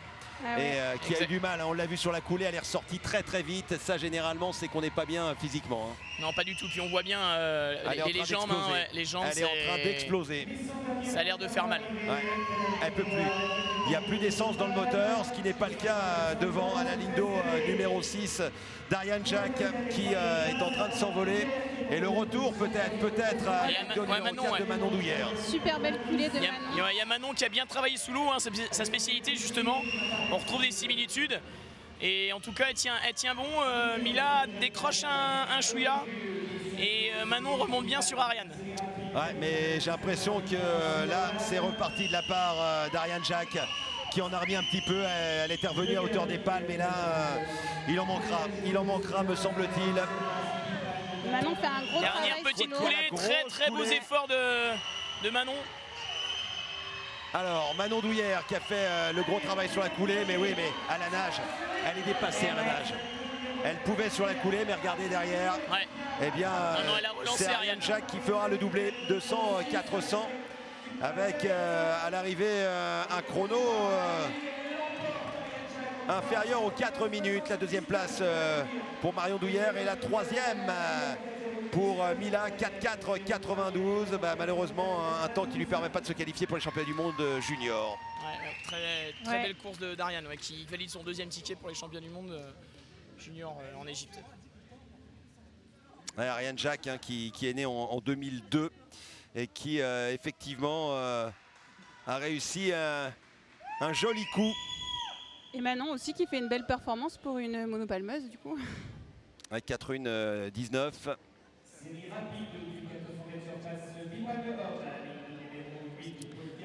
Alors sur ces fins de compétition, c'est un peu... Mila qui loupe à 92 centièmes la qualification. Ouais, 4-4-92, hein, c'était 4-4, hein, c'est ce que je viens de dire. Mais c'est vrai qu'en cette fin de compétition, il y a des problèmes de charge physique et de compétition qui viennent s'accumuler. Et ces courses-là, elle les aurait disputées en début de compétition. Ça l'aurait fait, mais le problème c'est que là maintenant il y a eu les relais, il y a eu les séries, on est déjà à 3 jours de compétition avec beaucoup d'accumulation. Je pense que pour Mila c'est pas si simple que ça parce qu'elle doit jouer en fait sur les compètes de natation et sur les compétitions de nage avec palme et du coup c'est une grosse charge pour toute la saison. Ça c'est sûr, pour Mila c'est dur et les 92 centièmes je pense qu'elles sont jouées un petit peu là aussi. La finale du 400 mètres, messieurs, dernière course individuelle de ces championnats puisqu'il restera ensuite les 2 relais. 4 fois 100 mètres surface hommes et femmes. L'ultime feu d'artifice. Mais avant cela, dernière course individuelle avec un garçon qui pourrait vraiment faire quelque chose de beau. C'est Yann Pleutz hein, qui a gagné le 100, le 200 et qui pourrait réussir le triplé. Exactement, et Yann qui est très en forme sur la compétition. On a vu aussi Constantin qui peut-être un petit peu en dents de scie à chaque course, mais il peut être présent. Constantin Dangean. Hein. Exactement, il y aura une belle bataille aussi avec Louis Dumar hein, qui détient le record de France junior et qui était en équipe de France 2018. Et puis Laurent Sampéré, je pense qu'il a envie de montrer un petit peu ce qu'il sait faire aussi sur un petit peu du plus long. Il s'est bien battu sur Yann au 200 billes où il est arrivé deuxième. Je pense que vraiment ça peut être aussi une belle bataille sur 400 bipales.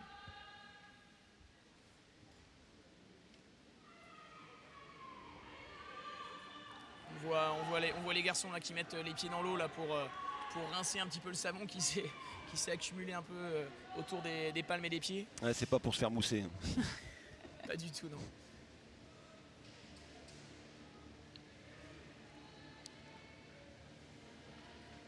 C'est l'une des dernières courses du championnat. Ouais, la dernière individuelle. Ouais, exactement. Donc la fatigue s'est un petit peu accumulée quand même pendant ces 3 jours. Ils ont accumulé pas mal de courses, que ce soit pour leur équipe ou pour eux-mêmes en individuel. Voilà un tuba joliment décoré. Hein. Il y a eu du travail. On a le droit de customiser son tuba. Il n'y a pas de réglementation là-dessus, c'est vraiment le diamètre et la longueur en fait pour la réglementation. Tous les sports qui requièrent un matériel annexe, bien évidemment on contrôle les palmes, les combinaisons, les tubas, les masques. Et c'est parti vite, hein, en bas de l'écran notamment. Brieublin, ouais. De Brest. Et Lingdo numéro 8, Paul Carbellec, le petit junior qui part très vite. Ouais, il est parti vite. Alors on en a vu hein, se brûler les ailes et se griller les palmes sur un 400 parce qu'il y en a 8 des longueurs. Hein. Alors au début on est en finale. L'entraîneur est là, t'as rien à perdre, on y va, je suis devant, j'en rajoute et puis d'un seul coup, quand Monsieur Bombou arrive, ça fait mal. C'est sûr, mais je pense mais que Paul il y a de la longueur, hein, il y a de la glisse. Hein.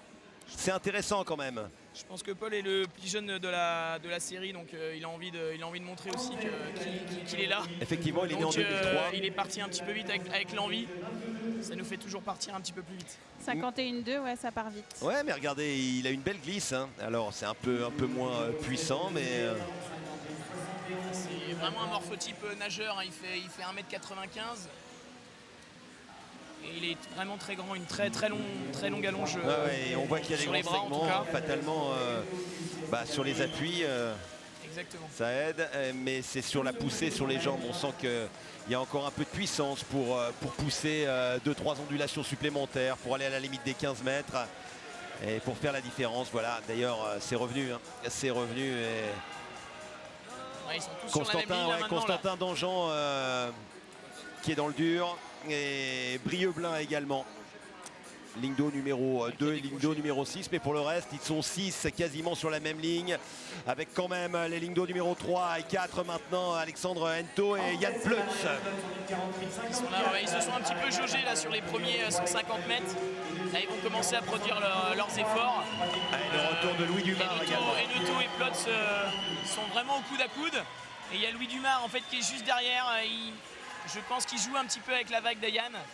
Ouais, parce que Louis Dumar, il met juste ce qu'il faut au niveau des jambes. Et vous voyez, il a allongé son dernier mouvement de bras pour pouvoir revenir. Il y a Laurent aussi hein, qui doit aller voir. Laurent c'est Dumar qui doit aller voir. Regardez, Dumar, il y va. Il y va, Dumar, et il le fait intelligemment. Pourquoi? Parce qu'il revient à niveau entre les bouées blanches. Il revient à niveau de Yann Pleutz. Il se dit... Moi, maintenant, je vais passer à l'attaque. Je me décale un peu sur ma gauche pour ne pas l'emmener dans ma vague. Et ça, c'est quelqu'un qui est lucide. Lingdo numéro 5. Il est encore un petit peu derrière. Et il pousse un peu plus loin pour revenir. Voilà. Sur la coulée, ouais. Et on le sentait. C'est intelligent. Et la grande explication maintenant entre Yann Pleutz et Louis Dumar. Louis Dumar qui passe à l'attaque. Qui va très bien, Louis. Je pense qu'il a bien travaillé ça avec son coach. Donc, du coup, il applique ce qu'il faut. Et Yann aussi est très lucide hein, parce qu'il se rapproche de Louis là, pour faire l'effort. Ouais, c'est votre nageur, hein, Louis Dumar, mais il l'a fait intelligemment. Maintenant, Yann Pleutz, il ne va pas lâcher non plus. C'est un très beau finish en tout cas des deux garçons. C'est Dumar. C'est vraiment une super. Alors on n'en a pas parlé avant, mais regardez, on le voit sur la différence du battement de jambes. Et là, il a mis le battement derrière. C'est le lessivage, 1600 tours minute. La machine à laver est en marche. Il est en train d'essorer la concurrence et à l'arrivée, la victoire vraiment pour Louis Dumar. 3,40,62. Malheureusement, c'est trop juste pour le temps de sélection en équipe de France. Yann Pleutz et puis Laurent Sampéré. Ah, vous le saviez que c'était votre nageur? Vous vouliez pas le dire? Non, alors on n'en avait pas parlé. Non, mon analyse était la bonne ou pas? C'était très bonne analyse. C'est ce qu'on s'était dit. Ça me rassure. Dites-moi que j'ai pas été mauvais. Dites-moi que j'ai été bon. Flattez-moi. Blaise, flattez-moi. Je peux le faire. non. L'idée c'était vraiment de travailler avec Yann et puis de jouer sur les coulées parce que Louis est vraiment très bon sous l'eau du coup en bipalme. Ouais. Et c'était vraiment ça. C'était jouer un petit peu avec les garçons. On l'a vu à l'antépénultième longueur, c'est-à-dire entre le 250 et le 300. Je reviens à niveau, je me décale sur le côté, je mets juste ce qu'il faut.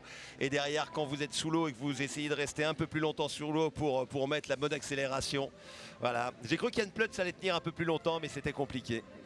Et je pense que Yann a fait quand même un gros championnat. En tout cas, il a bien enchaîné les courses et je pense que sur un 400, ça paye quand même à la fin de course surtout. Non, et puis ce qui est bien, c'est que ces nageurs vont s'aider à franchir des étapes, des paliers. Toujours là, Louis donc, est parti de 3,42 pour son record junior. Là, il s'améliore un petit peu en faisant 3,40. C'est vraiment un spécialiste plutôt de l'eau libre et de longue distance. Il a 18 ans et demi. Hein. Il fait vraiment de la bipalme parce qu'il apprécie. Hein. Et puis il y a un petit peu de challenge sur le 400, hein, on l'a bien vu sur la course.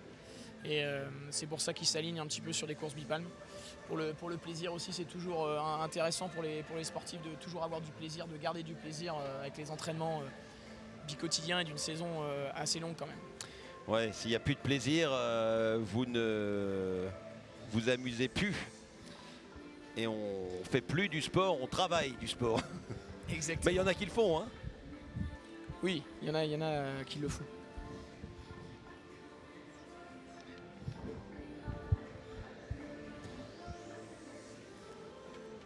Alors il va y avoir les relais qui vont arriver. Les dernières courses, et là aussi hein, on essaye de se dépasser. Voilà, c'est les dernières courses. Donc on va faire le 4x100 surface senior dame. Donc on a les 3 lignes du milieu, hein, Pays d'Aix Natation, Cercle Paulbert de Rennes et La Ciotat. Et on a une visite avec nous, Alexandre Noir, qui revenait après une année noire. Sans mauvais jeu de mots, opération du pied. Alors bon, ça n'a pas vraiment souri, hein. Vous êtes le meilleur sprinter français de l'histoire de la nage avec palme. Il y a eu cette disqualification sur le 50 mètres apnée. Puis là, malheureusement, tout à l'heure, sur l'autre 50 mètres, 3 centièmes derrière. C'est le jeu, il n'y a rien à dire. J'ai très bien nagé, déjà passé sous la bordée de 17 avec 5 entraînements. Je pense que c'est quelque chose d'assez exceptionnel. Pour moi, voilà, après, la course a été très bien. Il me manque les 5 derniers mètres, mais c'est bon, c'est le manque d'entraînement, c'est tout ce genre de choses. Après, je félicite Sacha qui a fait une très très bonne course et qui avait besoin, je pense, qu'après quelques petites erreurs en début de compétition, de réussir celle-ci, quoi. Bon, c'est très fair play. On va juste prendre le micro. Brian Barnier, c'est un nom qu'on connaît dans la natation. Bonjour, ça va? Approche-toi un peu. Hop, là. Alors, c'est pas le cercle des nageurs de Marseille, ça, hein? Et non, c'est CNP. C'est la Ciotat. Oui. Oh, c'est pas très loin, hein. Faut pousser un petit peu, là. Non, on arrive, c'est un peu plus loin que la plage des Catalans. Je suis un peu égaré. Un peu égaré. Mais c'est un vrai plaisir, la nage avec palme. Ah ouais, génial. Ouais. Non, ça change tout. La vitesse, natation, jamais on peut jamais aller aussi vite en natation, quoi. Si on s'appelle Florent Manodou, on peut quand même sur 50 mètres. Vraiment l'élite peut-être, mais nous, voilà quoi. Moi j'ai fait un petit peu de natation, quelques années, après un peu de sauvetage. Puis voilà, il y a on va faire, regarde, on va faire les choses bien en grand. Je passe par derrière, il va se décaler. Hop, et voilà. Bien évidemment nageur au départ avec tonton Romain Barnier qui était l'entraîneur. Avec Mathieu Burban plus précisément. Mais bah oui, Mathieu également qui est passé par Rennes, qui est passé un peu partout. Et puis avec Romain, donc tonton qui était en équipe de France, qui a été médaillé mondial en relais et qui a entraîné Florent Manodou, Camille Lacour, bref, tous ces athlètes qui sont là. Il n'a pas essayé de vous retenir sur la natation? Non. J'étais pas assez bon. Ouais, c'est possible, mais c'est aussi... Bon. J'ai commencé un petit peu tard, j'ai commencé à 14 ans. J'ai eu un parcours un petit peu atypique. J'ai commencé tard, à 18 ans j'ai fait un peu de sauvetage dans quelques années et puis j'ai fait la rencontre d'une jeune fille qui faisait de la nage avec palme. Ah bah ça, les jeunes filles, ça fait changer beaucoup de trajectoire. Hein. Puis Eric Giacomino qui est très investi, qui nous transmet son savoir tous les jours, entraîneur bénévole. On a des petits moyens, une petite piscine, mais on fait des super choses et c'est un régal. Juste avant le relais, parce que là il va y avoir le feu d'artifice, hein, on le connaît, les 4x100 surface avec les monopalmes, mais comment on peut juste expliquer qu'autour de la Méditerranée, autour de Marseille, il y a Vitrolles, il y a Pays d'Aix, il y a La Ciotat, autant de clubs qui marchent. Alors là j'ai aucune idée, mais je pense que c'est un petit peu, c'est très sudiste la nage avec palme. On n'est pas beaucoup en France. Ouais. Ça, la Palme d'Or c'est plutôt à Cannes, hein, c'est pas à Marseille. Et bah oui, du coup festival de Cannes à Cannes en plus. Mais j'y avais pas pensé. Mais oui, bah du coup, je pense que c'était un concours de circonstances entre Eric, des entraîneurs russes qui sont venus. Puis voilà, c'est un club qui a 30 ans et c'est une vraie famille. et ça marche bien quoi. Et on vous laisse encourager vos copains et vos copines qui avaient gagné hier les 2 relais. C'est maintenant. Merci, bravo, bonjour à tonton et puis à bientôt. Ciao, merci. Hop là. Et on enchaîne avec la dernière course féminine ici. Le 4x100 surface féminin, ça va aller vite, très vite. Oh, il y a du ACDC. On va se mettre sur quoi, courant alternatif? Non, pas là. Hein. Là, ça va être à fond avec le club de Rennes que vous connaissez bien et la Ciotat qui a une vraie tradition du relais, la Ciotat. Exactement, on va avoir encore une belle bagarre sur les relais en tout cas, sur les relais ligne 3, 4, 5 et pourquoi pas la ligne 6 avec les petites jeunes du pays d'Aix-Natation qui vont essayer de faire de leur mieux pour accrocher les grandes en tout cas. Comme tu l'as dit, la Ciotat c'est vraiment un club de relais du coup. Comme l'a dit Brian tout à l'heure, une grande famille de relais du coup. Oh, mais de toute façon, tous les clubs sont des grandes familles. Hein. Je connais pas de club. Bon, si, on peut s'engueuler comme dans toutes les familles, mais il y a une passion qui est partagée. C'est pour ça d'ailleurs que... C'est quoi tous ces gens là? C'est quoi? C'est le rassemblement des sirènes de Limoges? C'est un peu bizarre votre truc là. Non mais c'est vrai qu'il y a des bénévoles et ce soir ça va repartir en bus et on va débriefer jusqu'à pas d'heure. Mais voilà, ce sont des moments qui restent, des valeurs qu'on échange et ce sont des passions. C'est ce qui fait la réussite aussi du sport français. Et sans des bénévoles, des passionnés, eh bien ça ne marcherait pas. Allez, la grande finale du 4x100 surface féminin. Partie ligne d'eau donc numéro 5, Rennes, ligne d'eau numéro 4, la Ciotat, Aix, ligne d'eau numéro 6 avec les petites jeunes. Voilà, et ligne d'eau numéro 3, Gravenchon bien évidemment. On a ligne d'eau numéro 5 là pour l'instant c'est le cercle Paul Bert qui est en tête au virage. Avec Nolwenn Patry et juste à côté pour la Ciotat on a Pauline Gérard.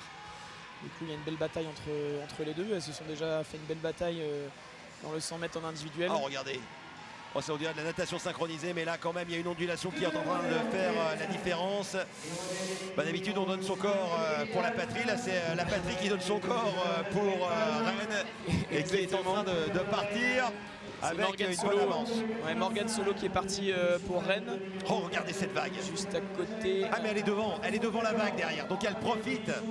Là elle est en train de glisser, c'est un peu comme si on était en vélo avec le vent dans le dos. Hein.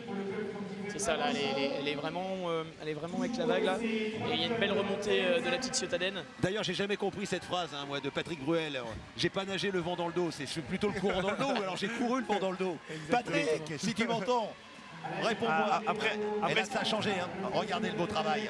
Ce qu'il faut savoir sur un 4x100 comme ça, c'est la dernière course de la session. Mais c'est là, justement, avec l'adrénaline, la compétition, c'est là où on se dépasse.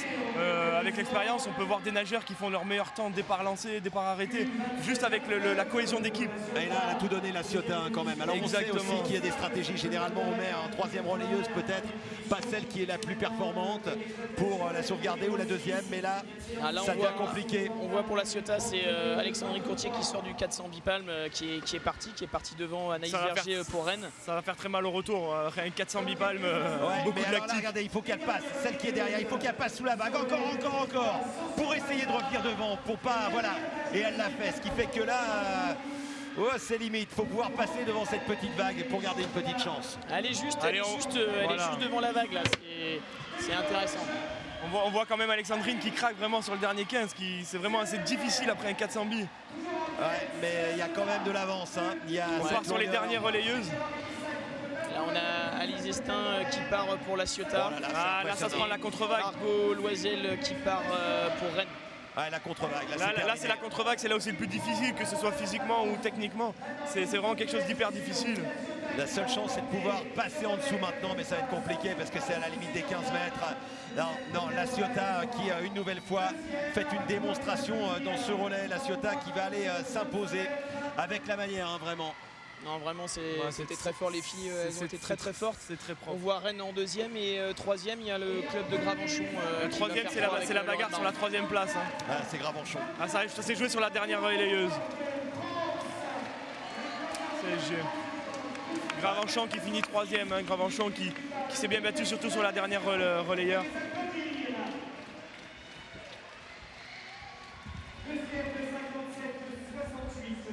Ouais, et une nouvelle fois La Ciotat qui réussit.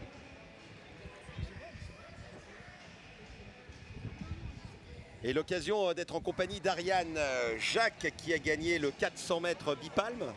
Alors Ariane, on va se retourner par là. Ah, on va reculer. Jacques a dit on va reculer. Voilà. Et moi je vais prendre mon petit casque. On va mettre ça là. Bravo. Victoire sur 400 mètres. C'était attendu, c'était préparé, c'était voulu en tout cas. Oui, oui. Je me suis beaucoup entraînée pour faire cette course. C'est ma course la plus importante de la compétition. Voilà. Alors faut être prêt parce qu'il y a beaucoup de bruit, il y a beaucoup d'ambiance, ce sont les relais. Tu ne fais pas de relais avec Ucange malheureusement, c'est une petite ville de l'Est hein, qui est là, mais doublé 200-400. Comment? Doublé 200-400 ici, c'est pas rien pour une junior de gagner en élite ici. Ouais, bah, il faut de l'entraînement et ça paie. Et alors il va y avoir maintenant les championnats du monde junior du côté de l'Égypte. Bon, beaucoup d'ambition aussi, apprendre, progresser. Tu as commencé quand toi exactement? La nage palme cette année, mais je faisais de la natation classique avant. À Ucange également? À Thionville. D'accord, et les disciplines 200-400? Non. Du tout? Je faisais du sans papillon. D'accord. 204 nages. Et pas de monopalme, malgré le papillon, parce qu'on pourrait penser que le mouvement... Non. D'accord, pas de dos quand même, parce qu'il n'y en a pas ici. Hein. Non. Si ce n'est, même dans les virages, il n'y en a pas. On s'y met facilement, le transfert se fait rapidement. C'était un peu compliqué quand même. J'ai dû travailler, mais je galère encore un peu. Bon, on te souhaite d'être la fusée Ariane de la natation française. Bravo, merci. Félicitations. Et puis on va suivre le dernier relais féminin, tu vas regarder cela aussi. Merci. Dernier relais masculin d'ailleurs.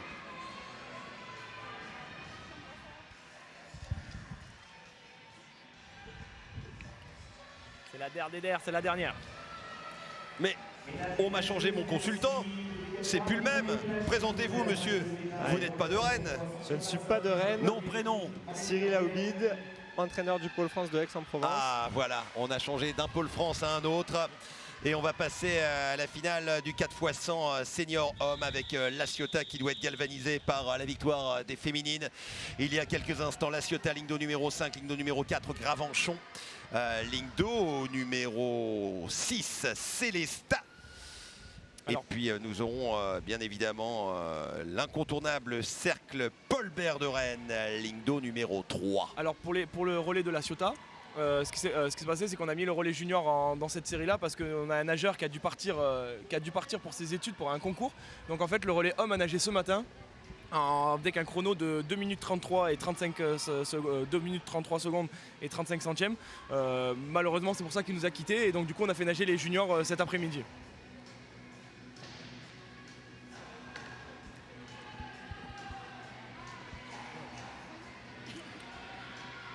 Là, ça va partir dans tous les sens.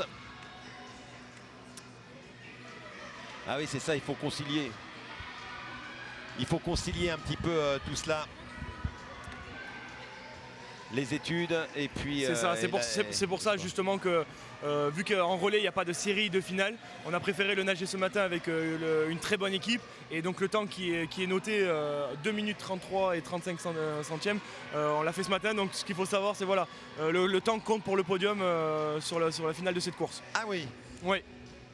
Ah oui, donc vous l'avez fait dans la... On l'a fait ce matin dans la série lente. Ah oui, d'accord, c'est pas série, voilà, c'est pour pas ça qu'il y a nos série juniors demi-finale. qui sont représentés là. Ah donc vous êtes peut-être champion de France. Exactement. Alexandre. Et ça permet de mettre une pression vraiment pour les nageurs qui sont en course. Ouais, c'est parti vite avec le Pays d'Aix, ligne d'eau numéro 4 et Gravenchon, ligne d'eau numéro 2 et Gravenchon, ligne d'eau numéro 4 pour l'instant. Et également la ligne d'eau numéro 6, le club de Célestat. Boum. Avec Cola Zougmeyer, champion d'Europe du 400 IS. Je vais peut-être aller me mettre dans la piscine parce que là ça fait jacuzzi hein, quand on est derrière. Ah, là il y a de la vague qui sort du bassin là. C'est vraiment la piscine à vagues. Ouais, on voit Cola en tête a priori pour le moment. Ouais, Cola Zougmeyer qui aura fait des bons championnats. Dominé par Hugo Meyer mais qui aura été très bon. Il a tapé, claqué sur le mur. 38-45, intéressant. Des très bons chronos, hein, ça reste des très bons chronos sur un départ arrêté. Surtout après l'ensemble du programme qu'il a réalisé. Alors Célestat qui était devant au virage, Gravenchon qui prend la tête. Et puis le Pays d'Aix Natation qui est en 3e position avec le centre, le pôle France. Oula, on sent qu'à la ligne 6, ça commence à avoir mal aux jambes sur le dernier retour là. Le championnat est long, c'est la dernière course. Allez, regardez, Paul Bert de Rennes qui revient. Hein. Ils reviennent entre les vraiment dans le creux de la vague. C'est Gravenchon en tête là pour le moment. Gravenchon en tête. Et ça suit après Paul Bert et Célestat pour l'instant. Ouais, Célestat en bas de votre écran à gauche. Les Rennais en 2e position. Ouais, ils reviennent les Rennais. Hein. Ouais, il est vraiment posé sur une vague, donc il faut vraiment qu'il arrive à la garder. Permet de faire un meilleur retour, il faut vraiment garder cette vague. Là, ça va être sur la coulée.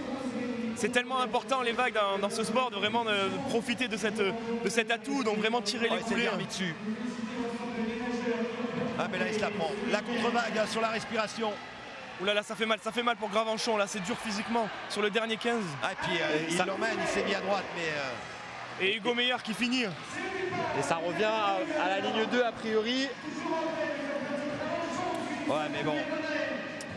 Regardez Hugo Meyer. Hugo qui sort d'un record de France du 400 surface qui est vraiment important. C'est l'un des meilleurs nageurs français. C'est le meilleur nageur français vraiment. Et même après un 400 mètres avec une grosse charge de lactique, ça permet vraiment de faire un 100 mètres encore en 36 départ lancé à coup sûr. 2,33,35 hein, le temps que vous avez 2,33,35 à battre. Eh bien, on est déjà à 2,32. Ça va être compliqué. Ça y est, vous êtes champion de France. Voilà, la Ciotat qui est champion de France avec Gravenchon 2e.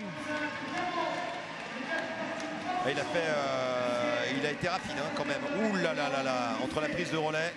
Je crois qu'il avait pris le relais en 1,59,78, 2,35,40. Allez, je vous fais le calcul rapidement pendant que vous me donnez le classement.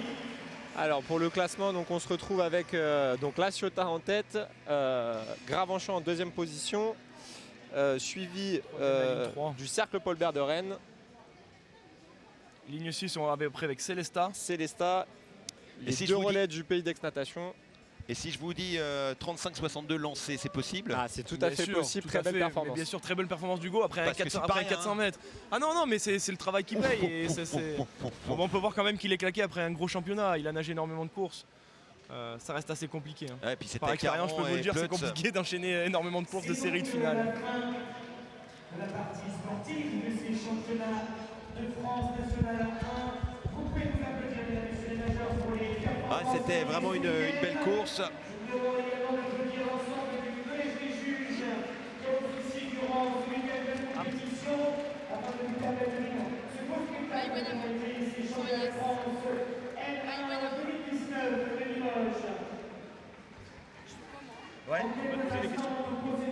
Maïwen Hamon qui est en notre compagnie, qui vient de gagner il y a quelques instants, eh bien, pour Gravenchon, le 100 mètres immersion, c'est bien ça?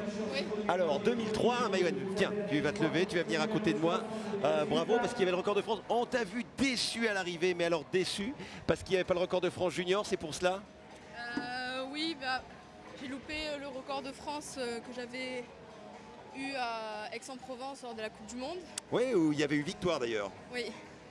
Et l'accumulation des 3 jours de compétition, la fatigue, c'est pas toujours dur d'améliorer après. C'était un peu bizarre, Manon Douillère s'est arrêtée après 15 mètres. T'as eu l'occasion de parler avec elle après ou pas? Oui, je crois qu'elle avait oublié d'ouvrir la bouteille. Ah, ça c'est embêtant. Pour respirer sous l'eau, ça c'est un problème. Un problème, elle aurait mieux fait de partir sans bouteille. Toujours est-il que l'avenir maintenant, tu sais que quand même il y a des nageurs qui étaient là. Camille Hetz, tu connais bien évidemment, oui, c'est elle qui est quand même la référence. Elle nous a dit que ce record du 100 mètres immersion senior, s'il y en a une qui pouvait le battre, c'était toi. C'est très gentil et merci à elle. C'est vrai que c'est une très grande championne et c'est une référence pour moi qui n'est que 15 ans et que voir le parcours qu'elle a parcouru, c'est vraiment impressionnant. On prend vraiment du plaisir quand on est... tu as quoi? Tu as 16 ans? 15 ans, oui. 15 ans. Donc tu as encore 2 années junior, c'est cela, hein, puisque tu es 2003. Donc tu as bientôt 16 ans. Et on prend énormément de plaisir dans l'eau, à nager, à être... Oui, c'est vraiment une passion. De toute façon, si on ne prend pas de plaisir, c'est pas possible de de passer autant de temps. C'est ça. Et bah garde cette fraîcheur, garde ce sourire et félicitations à toi. Encore merci. Ben, merci de rien, merci.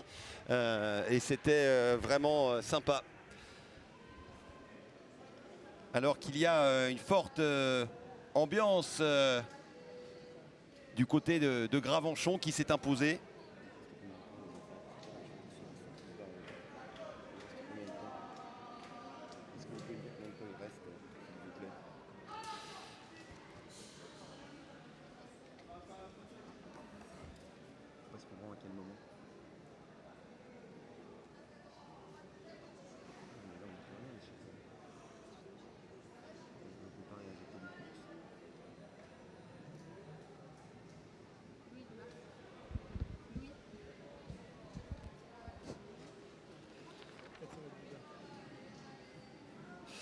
Ouais, avec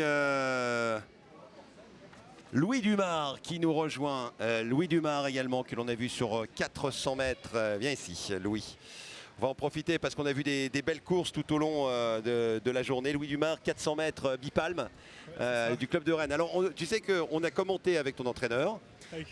Et alors, on a regardé et puis alors je faisais l'analyse un petit peu. Je me disais, bah tiens, il est intelligent, il reste derrière. Et il me disait, ah oui, l'entraîneur a dû bien le coacher.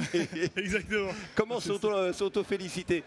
Sérieusement, c'était une course très intelligente parce que c'était derrière ton adversaire principal et on a senti qu'à 100 mètres de l'arrivée, tu as fait juste le travail pour revenir à niveau. Et là, je me suis dit, il va y avoir l'accélération, il va mettre une grosse couche sous l'eau et c'était la stratégie mise en place. Ouais, bah, je savais que si je partais trop vite, il ferait ce que j'ai fait, il se mettrait dans ma vague et j'allais me faire manger à la fin. Surtout que je sais très bien que sur un 50 ou un 100 mètres, il a largement plus de vitesse de base que moi parce qu'il est bipalmer à la base, il nage de 50 et 100 mètres.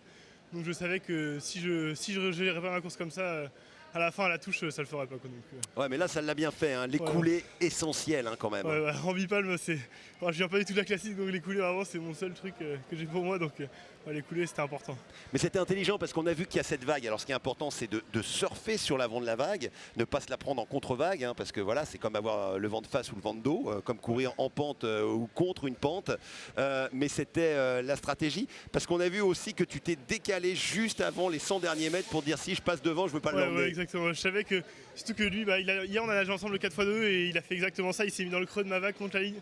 Donc là, je me suis dit, aujourd'hui, il sait comment prendre une vague, donc si je passe devant, il faut absolument que je me décale. Ah, vous êtes des filous entre vous. Ouais, hein. exactement, on se connaît bien, on a souvent ensemble, donc ouais. on a l'habitude. Bon, bah, très bien, en tout cas, félicitations. Et puis, c'est du bon travail aussi du côté de Rennes. Hein. Ouais, c'est top, voilà, on fait un bon championnat quand même, c'est plutôt cool. On voilà. gagne le 4 x 100 000 le premier jour, non, c'est un bon championnat. Hugues a fait un bon travail. 2 pôles seniors, Rennes et Aix-en-Provence. Il y en a d'autres aussi à Quimper, c'est ça, chez les juniors? Il y a un centre d'entraînement labellisé à Quimper, mais c'est plus pour les jeunes de la région, entraîné par Maxime Bergeon. Bon, bah très bien, bonne continuation et bravo en tout cas. Merci beaucoup. Bravo. Voilà, puis il y a un petit peu de route pour entrer de Limoges à Rennes, c'est pas le plus catastrophique.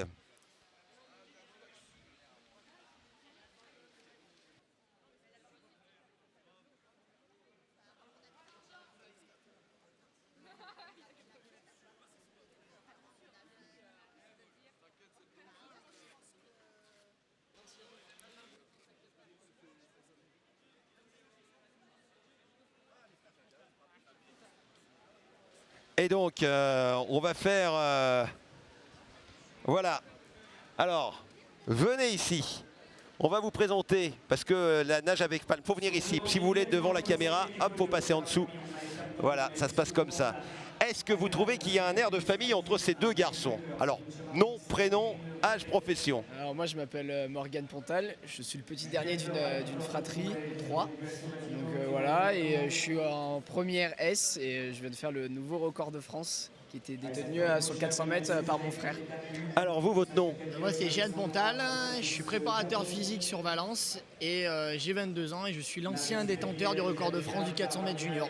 Ça, c'est maintenant détenu par mon petit frère. C'est quand même un truc de dingue. Est-ce que vous êtes plus heureux que pour votre record de France de voir votre frère vous piquer le record de France junior? Eh ben moi quand je fais mon record de France c'était en championnat du monde mon dernière fois que je l'ai fait, donc c'est forcément beaucoup d'émotions parce que je fais 6e à ce championnat du monde, donc je sais la perf au niveau mondial ce qu'elle vaut.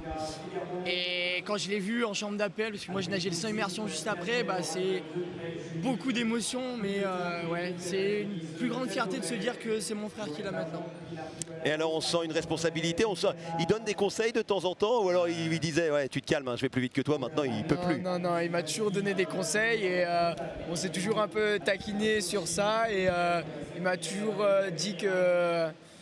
Il m'a toujours encouragé pour que j'aille le plus loin sur les 400 mètres et que j'essaye d'aller le chercher. Et il m'a tout son soutien, donc non, il n'y a jamais eu de méchanceté entre nous sur ça. Alors après on a vu une nageuse, Mila Desbordes, qui était engagée dans une course où le record de France junior était détenu d'ailleurs par sa sœur Johanna Desbordes.